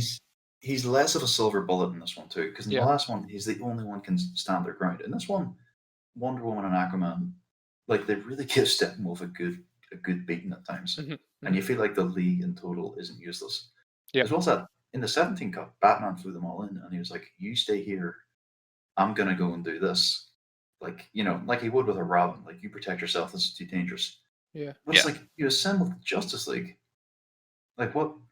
Did you have no other plan than assembling them and leaving them on a hill while you flew your plane in? But in this one, he's like, all right, I'm going to fly my plane in. I'm going to take down the shields, and then you go to work. Which makes so much more sense. Honestly, at the moment, I'm just kind of thinking, most likely thing would have been Zach found out that they're changing director and it was going to be Joss, and then he's just like, yeah, I have all these really, really cool scenes, like already filmed. Don't show them to him. Don't tell them we have it all finished. And then Joss like Listen, just don't fills in tell the Warner gaps. Brothers. If Joss knew that like all this stuff was there. Like, I just don't understand why you wouldn't use it there, like you say. It's just Well, Because it's not what felt he as- would do. I don't know. It's not how he would make his movie. It's going to keep coming back to that. Is he just has a different vision for what a superhero movie should be, which is Yeah, jokes. this movie would have been good in an entirely different right if they just got him from the start. Sorry, I think I cut again. Oh, okay, you kind of you did it But yeah, no, end of a sentence, but yeah, go on. yeah, yeah. I was just saying, it feels like Joss just didn't know that these scenes existed, and that's why he filled in the gaps he did. Mhm. Seems Yeah. like a most likely thing. And his defense. No, it's ultimately not his fault. Yeah. But again, it was the worst decision they could have made. Yeah. But kind of, not to go on forever about the same thing. Away from Superman, he's much better in this. Henry Cavill's great. As much as Batman puts in a better performance, he doesn't do that much more. No, I was say in this movie. that in a small complaint, because I agree that the final fight is done much better in this, without a doubt. But it is kind of a case of when Superman comes in, Batman doesn't have anything to do. Yeah. Like there's that shot where he's just standing above them all, just looking down. It's like, oh, you guys have fun. I'm just gonna stay up here and do nothing. I love that bit whenever Steppenwolf, or not Steppenwolf, the Parademon shoots the Flash, and that stops him from doing his thing with Cyborg. And then the Mother Box actually goes off. But I love how, as the Mother Box is charging up to explode, Batman goes, "Oh no!" and he grapples the ledge at his feet, and he rappels down. And I was like, "What are you gonna do?" Yeah. It's like, what's your plan beyond that, Bruce? I would. But it doesn't matter because a nuke goes off at his feet. I would counter argument that just by saying that Bruce was the one that actually got them all together, and that was his biggest purpose in the film. 100%. Yeah. But he was. Yeah, but then why would he show up at the fight then? Why would he not just drop them off and be like, okay, I'm gonna go over there in case something happens. Bye. I'm not go over here because I'm a man in some body armor. I'm rich. I don't want to lose my money. I want to spend all my money on prosthetic legs because that's what's going to happen when I get them blown I really off. want to talk about the part with the Razor Superman though, and just how much better that Flash moment is. The Cyborg and Flash moment, and right before Flash runs, Cyborg sees the Vision, and he's like, "No," and Flash is like, "What? Go!" It's so good. Yeah, it's way better. Way better. Just don't know why we check that out. Also, they had I don't really want to keep on comparing and contrasting, but it's hard to not. So they had in the original they had what is Superman's Jonathan Kent's photo in the liquid, kind of sinking, and you thought, why did they show that shot? And you can see now in the Snyder one, it's to illustrate how Flash breaks the time barrier, and you get to see it reverse and get pulled out of the water, and it's really cool. Yeah, exactly. No, it is cool. It's like everything in this movie. Everything about it's better. Yeah. And I think now here's one thing I will say. They definitely took it out. I know why they took this one out, and it's because they were getting rid of Zack Snyder. They had lost faith in him after Batman v Superman, and the whole Joss Whedon thing, I think, was an excuse at the same time to push him out of the movie. And with potential sequels, I don't think they wanted to go down the dark Superman path. I think they wanted to go down the more conventional route. That's interesting. So they were like, Lois was the key. Yeah, she's the one that brought it good, and that's it. Don't worry about it. Yeah. And I think that's what it's really implied in that first movie. Yeah. That's the reason for doing it. Yeah. Didn't really think of it from the Warner Brothers point of view and what they wanted, but yeah. Money. Yep. But Sam, what about you? What did you think of? Well, it's funny you brought up the direction scene because I have a hot take. Okay. Cool. That entire fight scene between Superman versus the rest of the League, kind of pointless. It's just there to give us a fight scene. 100%. It Yeah. could be cut out. It wouldn't make really any difference. Yeah. And I Yeah. thought the same in the original as well. Like it's just done a little better here, but I think it's still the Mhm. same case. I think it's done better partially just because it has the new score as opposed to relying on snippets of the John Williams theme. Do we want to talk about the score a little? Sure, I think it's better. I think it's infinitely better. I think it worked for this movie. Yeah. No, I agree with you, Sam. I listened to them both, and I do enjoy the original too. score. To be honest, yeah, actually, it too. is one of the stronger points of the original one for sure. Yeah. But yeah, this one does work well for the movie, especially with the choral pieces that have in the Flash saving Iris scene and stuff like that.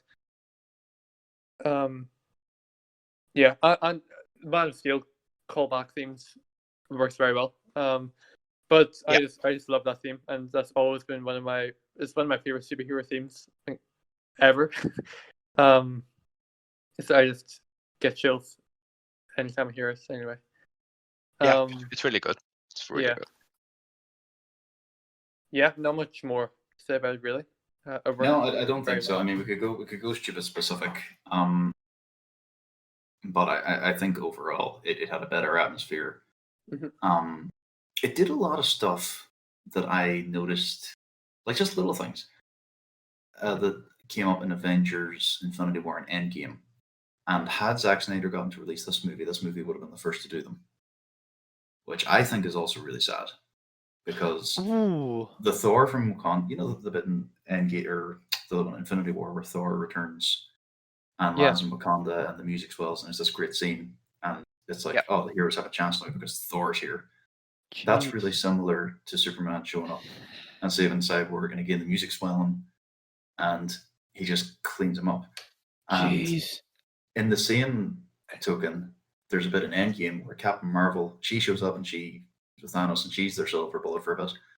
But there's a bit where Thanos headbutts her, and it's like a really powerful, like there's a good bassy sound to it, as if it's a solid hit, and she just barely moves. And you can see the same thing. This axe that has been tearing through anything that's touched the whole movie, other than like Wonder Woman's shield, and it doesn't bother Superman. It's like it's not there, and he takes a proper swing at it. And it's like, you know, I can add another one here as well, which is the part when I'm not sure it was Superman or if it was Wonder Woman or someone else, when they use Steppenwolf's axe and just like smashed it into him and it just lodges into his shoulder. I audibly said out loud, "You should have gone for the head." Yeah. Oh yeah.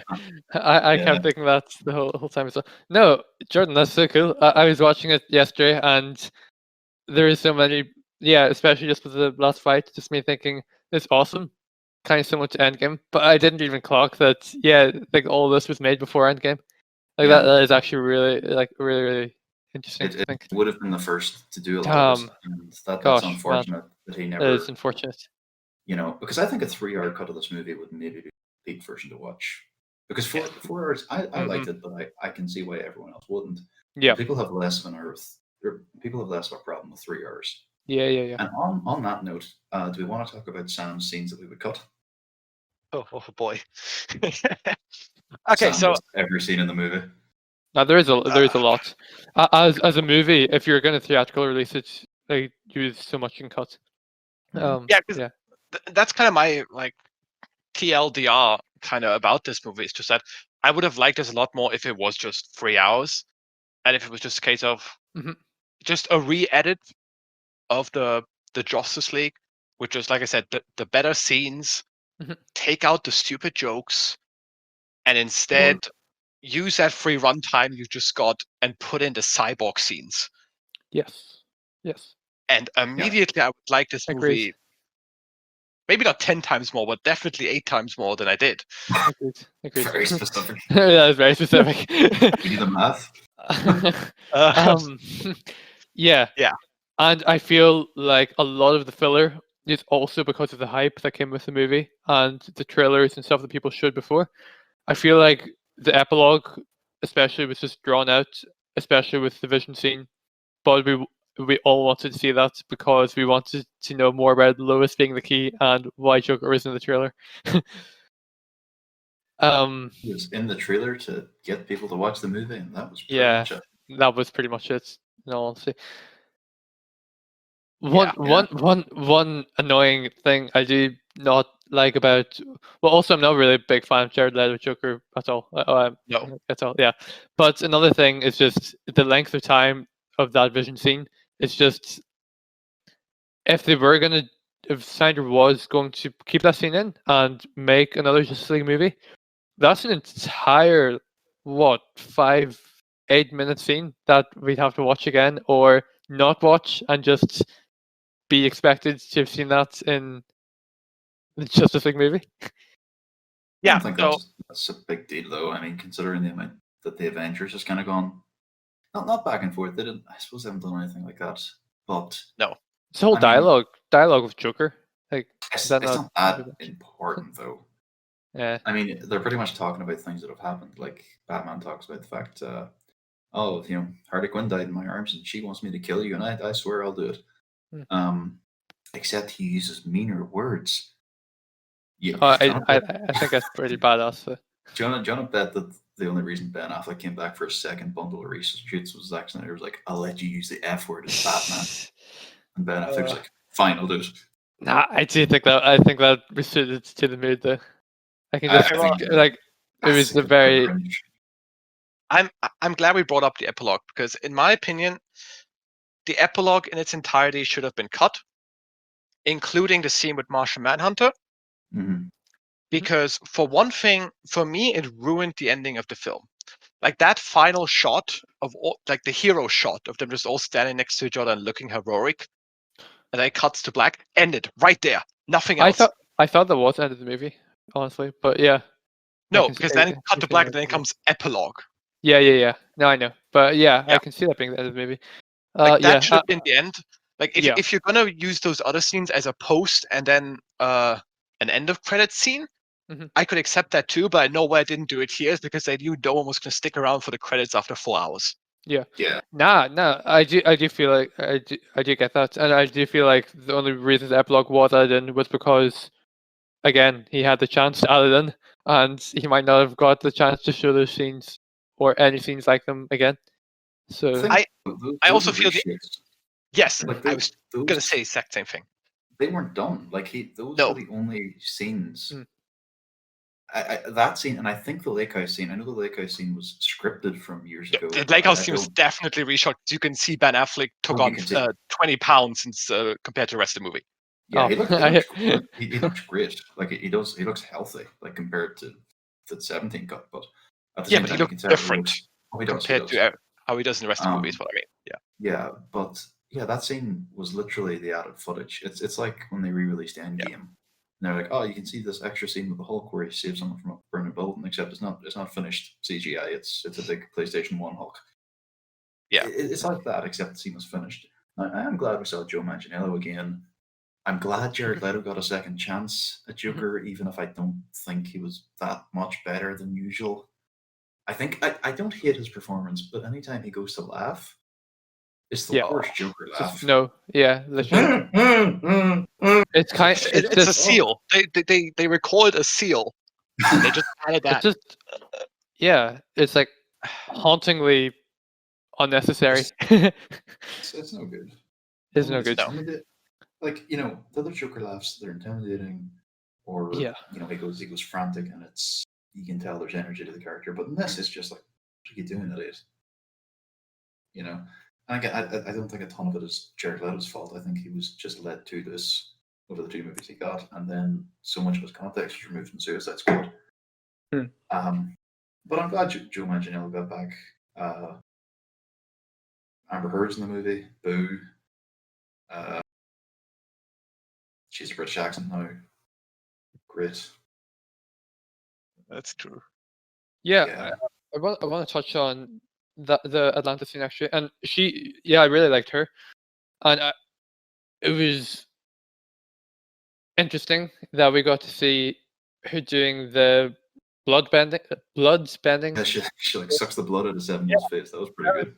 Really good, yeah. Because you think these guys can manipulate water, like Yeah, it's also like, why don't you just do that all the time, yeah, bro? Yeah. To anyone that looks at you funny. yeah. It's I like mean, anytime you see an yeah. Aquaman now or whatever, it's like, well, just look Personally, I'm just gonna put it down to the fact that it's maybe like just a skill you have to develop, or it takes a lot of time to like learn or whatever. And Mira Well, knows how to use it. in the comics, she was the only one who could waterbend for a while. It's a part that Yeah. gave to Arthur, but that's not traditionally a part Aquaman has. That's true. Oh yeah, okay, yeah, okay. But yeah, also fun little Easter egg I haven't seen anyone talk about. They include Starro in this, the original Justice League villain, because Steppenwolf has a little robot that like reads minds, and it's a Yeah. purple starfish, like the villain Starro. Yeah, I want to know how that works. Sam, we've got a man that can fly in a black suit. Like, this is the bit you're questioning. Yes, it is, because the man flying in the black suit had an entire movie that explained why he could fly, and then this movie showed why he has a black suit. But like the Starro, like, it can detect that this Atlantean has been close to the mother box. What's the range on that thing? Do you have to be like 5 meters? Can you be 2 kilometers away and it can still detect it? How does it work? Tell us, Zach. I have questions. You should write to Zack Snyder. I'm going to write him an email. Those are cool thing. I don't know, some devices can just mind read. Martian Manhunter can mind read. Why can he mind read? I don't know. No, but Steppenwolf specifically says it can detect that you have been in close contact with the mother box. That doesn't say to someone else too. You have Steppenwolf also doesn't have a head. Steppenwolf's also an idiot. Yeah. Yeah. Also, one thing we didn't, and I think we should think about wrapping up soon. Go on. Yeah. I agree. We said 20 minutes ago we get to the scene Sam would cut. I think Sam would cut the last 20 minutes of this podcast if he could. But we didn't talk about Darkseid. He's fine. I don't think We touched on it. I mentioned it. Yeah, we mentioned him, but we didn't touch about the fact he was in the movie. He doesn't do anything. Steppenwolf is looking for his favor again. Yeah. And there's hints that he's after the anti-life equation, which Zack Snyder's original plan in Man of Steel was that, the codex that's in Superman's DNA? Yes. Apparently, yeah. The original vision that Snyder had for Man of Steel, and this was all cut, was that Kryptonians don't have free will. They're pre-programmed to be soldiers or doctors or whatever, and then they just follow that path. But when Jor-El gave Kal-El the codex into his DNA, that gave him, they made him the first Kryptonian in years to have free will. And the anti-life equation, obviously, Darkseid wants to use it to control everybody. So it's a thing grants free will, or if he can to control the will of others. It was all that was. So it's on Earth and it's in Superman's blood. So that's going to link to how Superman teams up with Darkseid. Well, it was yeah. going to, and it was going to transfer it was in Superman's child, so Darkseid might go after his child because there's the whole bit. Wonder Woman, Lois has the pregnancy test in the drawer. Yeah. But I don't think it's in front of anything. We know that the anti-life equation is on Earth, and we may never hear about it again because who knows if it's will get a sequel. Yeah. No, it's a cool thing to touch upon. I don't know why they had the whole portal open, and if Steppenwolf was it a one-way portal because Steppenwolf could go through and get his head chopped off, but Darkseid didn't want to come out. I think Darkseid just stared them down for a bit. I mean, he was intending on coming I guess to destroy the world, I think was the idea. He had that entire army behind him, and he didn't tell them to do anything, or he didn't want to. Whatever. Yeah. Another thing I really want to say, which I thought while I was watching the movie, is it feels a lot like you're playing a game a lot of the time. As in, a lot of the scenes are like video game scenes, and nearly like Arkham gameplay. If you think about it, especially a few things like it says, the part where they're escaping the sewers, I guess, the underneath Gotham Harbor, and Cyborg like gets into the bot thing and he like syncs up and everything, and they're all trying to escape.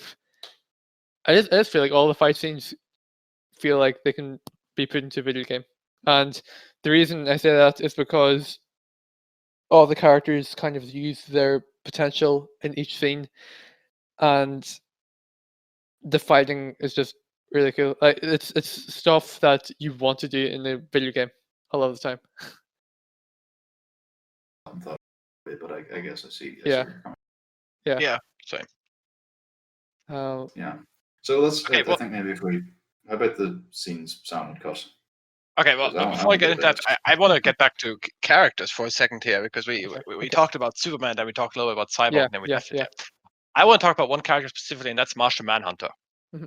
You could cut him from this movie entirely. You could. Wouldn't matter. Cut him out. I think already so. mentioned the epilogue scene is, in my opinion, just stupid. Like, I can read to you exactly what I have written here about the last 10 minutes. And Mhm. it's a little bit harsh, but basically, the last 10 minutes feel self-indulgent, excessive, pointless, tiresome, Zack Snyder wankering. Kind work. But yeah, Where's the lay though?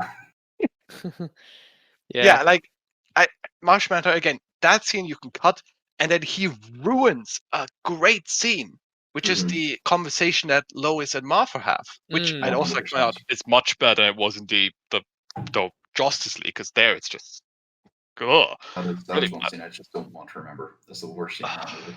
Yeah, I I watched do it not a couple want hours to ago. It's not good. It's not good. bad. But no, like that's a really great scene. It's like a really like heartfelt scene. The two of them just having a heart to heart, and then it's just ruined by it wasn't Martha. It was just it's Martian Manhunter. Yeah, It just doesn't make sense. it Why just why Martha out of all the characters to impersonate? It just Well, no, I get why he did it because he needed to reach out to Lois and he needed to get Lois back on the playing field. Like I understand why he did it. I just think it was dumb to be like, I mean, no, you've but just stolen an attribute from Martha no, Kent no. as a character. I feel like if any of them, it should have been the character who she gave coffee to every morning. Speaking of, that cop was played by I don't remember his name, but he was played by the guy that played Jimmy Olsen in the Christopher Reeve Supermans. Oh wow! Oh, okay, nice. Yeah. That's cool. And his Cool. name is Jimmy in the films, I think. Hey, yeah, I think so. Yeah, Also, Zack Snyder works in that coffee shop in the movie. yeah. He's in the I saw background that. when, I didn't see yeah, that when either. Lois is walking out. That's neat. Yeah. Okay, Yeah, well, but no, like Martian Manhunter's one of my favorite characters, and I was so hyped to see him. Right. But he's so pointless in this movie. Yeah. I'll be honest, I'm not in love with his design. It felt Nah, kind of me neither. It's over TV-y. CGI. Over CGI as well. Yeah, It looked better. Not clean. It looked a lot better in the epilogue than it did in the middle of the movie. I don't think so. I'll be honest. I compared this to like pictures of how Martian Manhunter looks in a Supergirl TV show, and I think it looks better in that. I'll look at that. Yeah, go for it. Like he still doesn't look great in that, but in this one, I don't know. I did not like his design. It was, as Colm said, very CGI heavy Mhm. and very like Yeah. to me it was more obvious that it was CGI. Let's put it that way. So there's Sam's first scene. You could cut anything with Martian Manhunter. Well, no, like I still think that Martha and Lois scene should be in the movie. Oh yeah, yeah, I just think the Martian Manhunter part of that is stupid and needs to go. yeah. No, 100%. I agree. Okay. Mhm. So as that, then now you can call me a nitpicking asshole here. I don't care.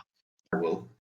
In the opening, well, not technically opening, but like in the beginning, when when Bruce goes to see Aquaman, then Aquaman just dips into the ocean, and there's just 30 to 1 minute long scene of a bunch of Scandinavian women singing. Yeah. Yeah. Yeah. Gone. Why? Gone. That's Okay. saved. Yeah. Then you can also cut, in my opinion, the scene where Wonder Woman goes to learn about Darkseid in that tomb or whatever it was. Sure. To me, it was pointless because she then goes and just tells Bruce everything she just saw. Yeah. Right enough, so she could say, "Hey, I learned this in a cave." Yeah. No, 100%. Yeah. 100%. Or just have like, oh, this is an ancient Amazonian tale. Anything. Like you don't need that part of her just walking around the tomb, looking at pictures on the wall. Now, this is going to be a bit more controversial, but I didn't enjoy the Flash scene when he goes for his interview and then goes to save Iris. Mhm. Because to me, Flash came across as just an asshole for a good Can part. I be, yeah. Yes, go To ahead. be honest, I didn't enjoy that scene. Really, it was fine. I didn't think anything particularly great about it. But I do think it was good. We got a bit of like a scene with a bit of character for him.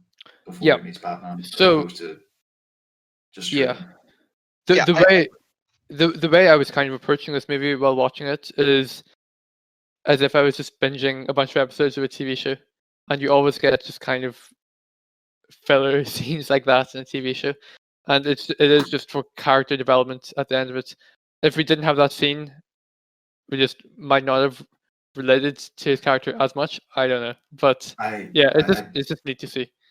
I don't get the argument of saying you can watch it like you're binging a TV show, or like the 6 parts can be seen as 6 episodes, because there's no endpoints, really. Yeah. Like Yeah, they're yeah. fairly arbitrarily put in, Yeah, I think. And I that's think if you were to also say true. like, oh, I'll watch half of this, or I'll watch a quarter tonight, and then I'll watch another chunk, I don't think there's any good points to leave it. Yeah, I have something else to say here, which is this movie could have also been just 2 separate movies. Yeah. And I can tell you the exact cutoff point as well, which is after that first confrontation with not Darkseid, sorry, Steppenwolf Well, in yeah, like in the series. in the sewers, that ends on like the exact 2-hour mark. Cool. I don't know if I was the average viewer though, if I would come back for a second movie, if that was the payoff of the first. I think that could still work. You just can't leave as much space between the movies, between releasing them. Huh. I guess. Like, yeah, Like- maybe. I don't see it personally. At the end of the day, it doesn't really make a difference. It was released all at once. It was pre-made.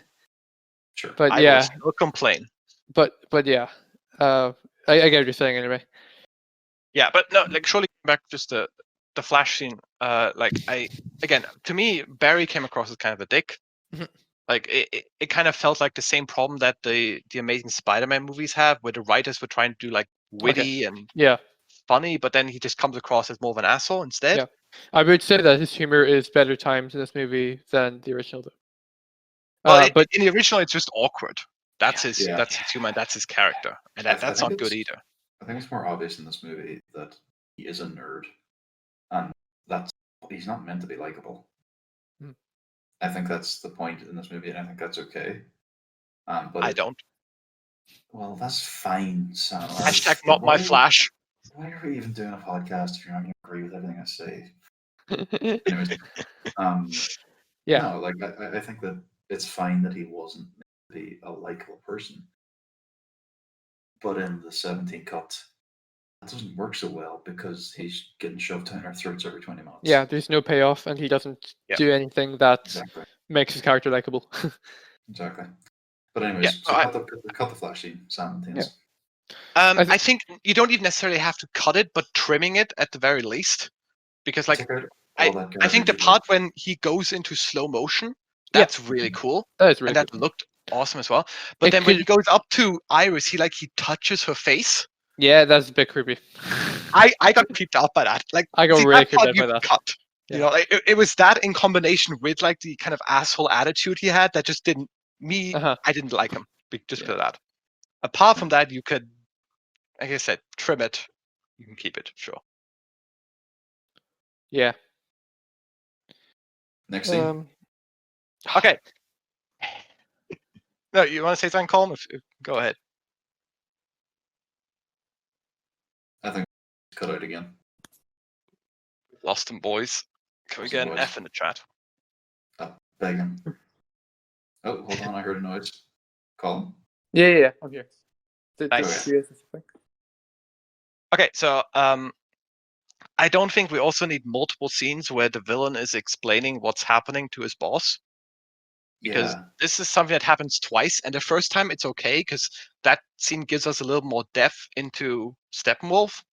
Mhm. But then I wrote down the exact quote. Like in the first scene, he says, "The other two still sleep, but the parademons feel their presence." Right? Then an hour later, the boss asks him, "Where's the third mother box?"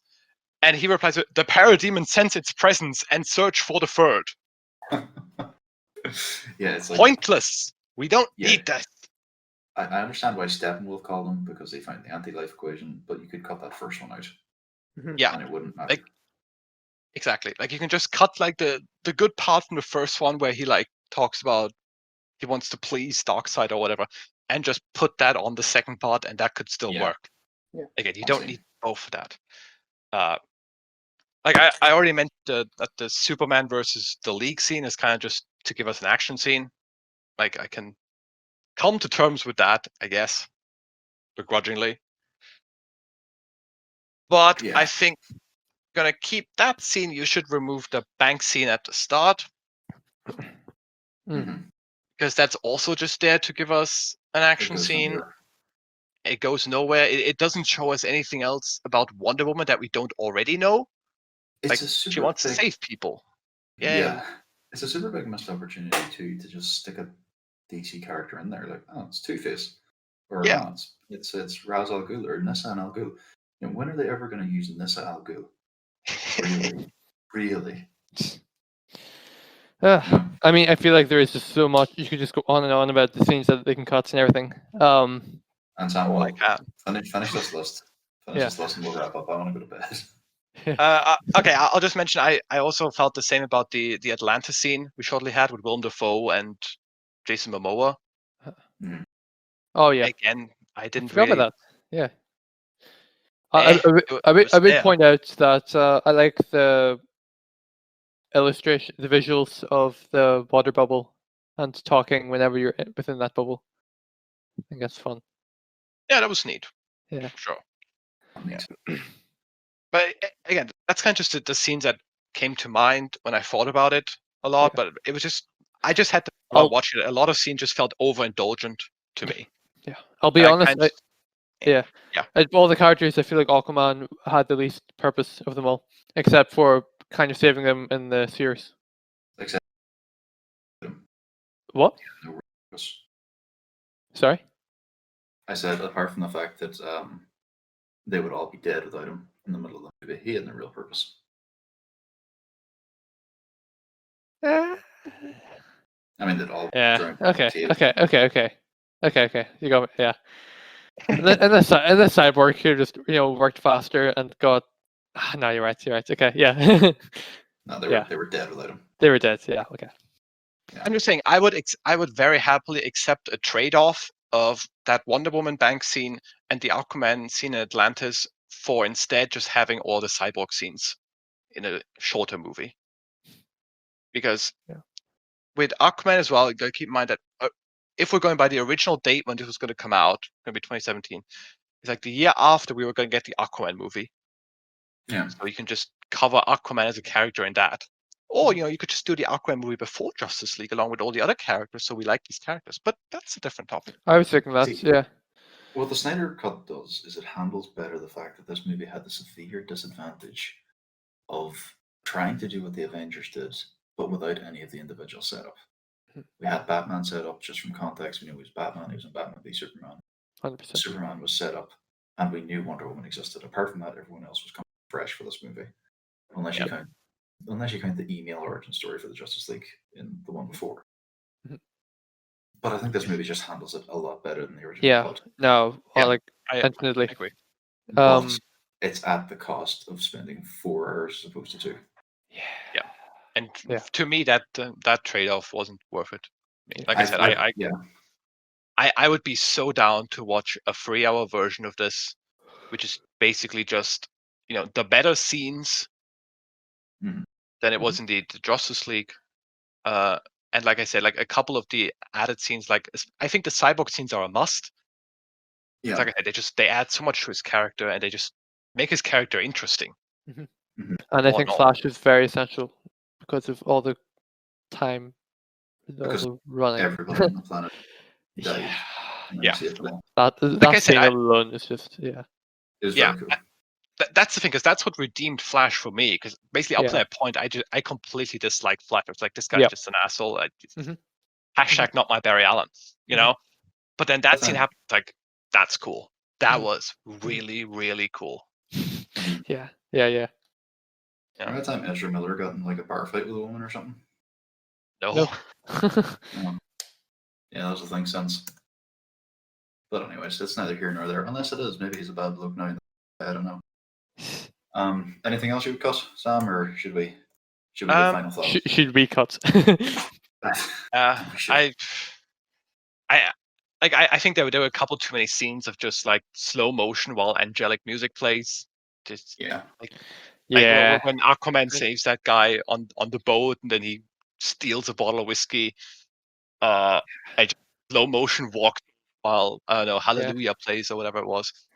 Like I mean, just yeah, a lot of these scenes that you could cut, I'm just gonna put down to, yeah, they probably weren't they were necessary for the movie, but at the end of the day, I I did enjoy them, or I enjoyed some of them, just because I like the characters and I just like seeing the characters doing stuff. Yeah, I mean, well, It's nearly like whenever you're playing an episode with like Lego minifigures, and you're just like picking up random ideas for them to do. It's just like that. It's just for the sake of them to do something. It's good fun to watch. another thing, just very briefly, I don't want to talk about it really. The aspect ratio was off-putting to a lot of people. The fact it's Yeah.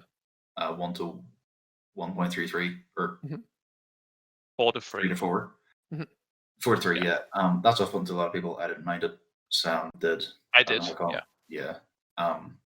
It's I stopped noticing it pretty quick, to be honest. See, for me, it was a combination of like this is what ultimately kind of ruined me for me. It was a combination of the length, the aspect ratio, and then just the gray filter. Just all of those things for me came together, and I just constantly kept asking myself, why? Why is this aspect ratio? This would look just as good in the typical widescreen, you know? Mhm. Like the gray filter, I'm used to because that's what Zack Snyder does in every movie, you know? I But mean, I then just, think I don't know. I got sick of see, looking at it for 4 hours. yeah, no, that's fair. But I just find that the movie looked better. It would have looked better, brighter, but I would rather it look darker but real, as True. opposed to the second one where it was brighter and it was vibrant, but everything looks fake. There wasn't a single scene in that movie shot by Joss Whedon where I thought that looks good. Even the scenes like the reshoots where Wonder Woman and Cyborg are standing on the street talking, they don't look like they're on a street. It doesn't look real. Or the Yeah. scenes in the hangar. I think I'm happy to take that payoff, even if it wasn't entirely necessary. But I think That's with fair. It just yeah, I don't know, but the aspect ratio to me that just felt like something was just a case of like excessive director self-indulgence, which I get that a lot from Zack Snyder movies in general. Mhm. Now, also to shortly add on to this, he originally wanted to make this in black and white. Really? Yeah, I'm not sure if the original cut was going to be, but the Snyder cut was going to be. But then either he changed his mind or someone told him, "Don't do that, dude," Yeah, well, because there was talk of it, but I There's think that would have been like ultimate pretentious, over the top thing to do. Like there, all of that, I would not have enjoyed. there's one more thing that I mentioned, and what do you guys think about the opening and how it differs and how they have the opening directly from where Batman v Superman like left off, like similar to the The way death screen. Similar to how Batman v Superman began where Man of Steel left off. yeah, Yeah, I thought that was neat, like the it way was, it was much better than a couple of idiot kids going up to Superman like, "Hey, why, Yeah, why does your face look weird?" yeah. No, that definitely. Uh-huh. It was definitely better. Mhm. I have questions about how the mother boxes work a Yeah, little but bit. I don't want to question that. Just Sure. run accept. Yeah, I can't help but question that. So for me, I can't. Not as easy to ignore. Sad, like just like a little bit of explanation, please. Yeah. Yeah, it kind of leaves me wondering. l- Imagine you had Zack Snyder to direct the Justice League TV show with all these ideas. It might have worked, and I can see the whole cyborg going into the mother box thing being like an entire episode where he's inside the mother box, trying like doing his internal struggle and stuff. Um, it's a balance between it being the right length, being long, and being way too long. And Yeah. yeah. Personally, I think it's I worth really the do. length. I think if you can get in the Yeah. mindset that you're in for a long Yeah. haul, I think so. it's worth the watch. Yeah. But you need to be in that mindset. It's not something you turn on just for the giggles. Mhm. But I think it's worth it in the end. But anyways, closing thoughts. I thought it was Closing good. thoughts. I thought it was good. I thought it was worth it. Massive improvement. I think it was an improvement, but it wasn't worth it for the length. Yeah. Cool. Like I think if you like Zack Snyder movies and you like DC movies, you should definitely watch this because I can Yeah. tell you're gonna enjoy it. Yeah. If you are not a DC fan in general, no matter your opinion on Zack Snyder, I still think you're maybe not gonna enjoy it. Yeah. Because Possibly. again, just that running time. I think it made a lot of us, myself included, happy that we finally just have a good Justice League movie. Yeah. You know, that's I'm I'm, with you I'm there. not asking for much. I went into Star Wars: The Rise of Skywalker one a decent ending sense, and I didn't. You know, there are certain movies I don't ask for a lot, and that was one of them, and it still failed to deliver on any level. Mhm. And I feel like this is the opposite of that, where I had already accepted we weren't getting a good Justice League movie, and then we came back and got one, Mhm. even if it's the length of 2 movies. Mhm. But anyways, it's late here. It's very late. Kinda want to bed. Yeah. So- I can feel my throats closing up from all the talking. Yeah. But yeah. So It's been Sam, fun. you wanna? I think we're good with ending it there. Yeah. Stick around. Stick around for our next ones. We'll definitely have more. Yeah, And we'll find a topic for the next episode as well. watch this What space. Follow our pages. exactly links in the description, I guess. Yeah. Sure. It's Fortress of. No, it doesn't. It's Podcast of Solitude. You ruined the joke, man. It's Podcast of Solitude on Instagram, and it's podcast. Nah, Cool. can't speak tonight. It's Podcast of Solitude at gmail.com. If anyone wants to bother us. We'll also work getting a YouTube set up as well. Yeah, we So- might just post our stuff to YouTube as well as wherever else it goes up in audio format. So if you're watching this on YouTube, like and subscribe. Hit that like and that bell notification, yo. 1 It's million free. subscribers. Let's go. According to YouTube, That could have been a good joke, but you ruined it. Oh, I know. And they're I think this is where we end this, guys. I think we're on our last legs. Yeah. According to YouTube statistics, nobody subscribes and nobody watches anyway. Okay. What if it's such a good joke? Perfect. That joke, Jordan. Wow. Huh? Well, Goodbye. This has been the final episode of Podcast of Solitude.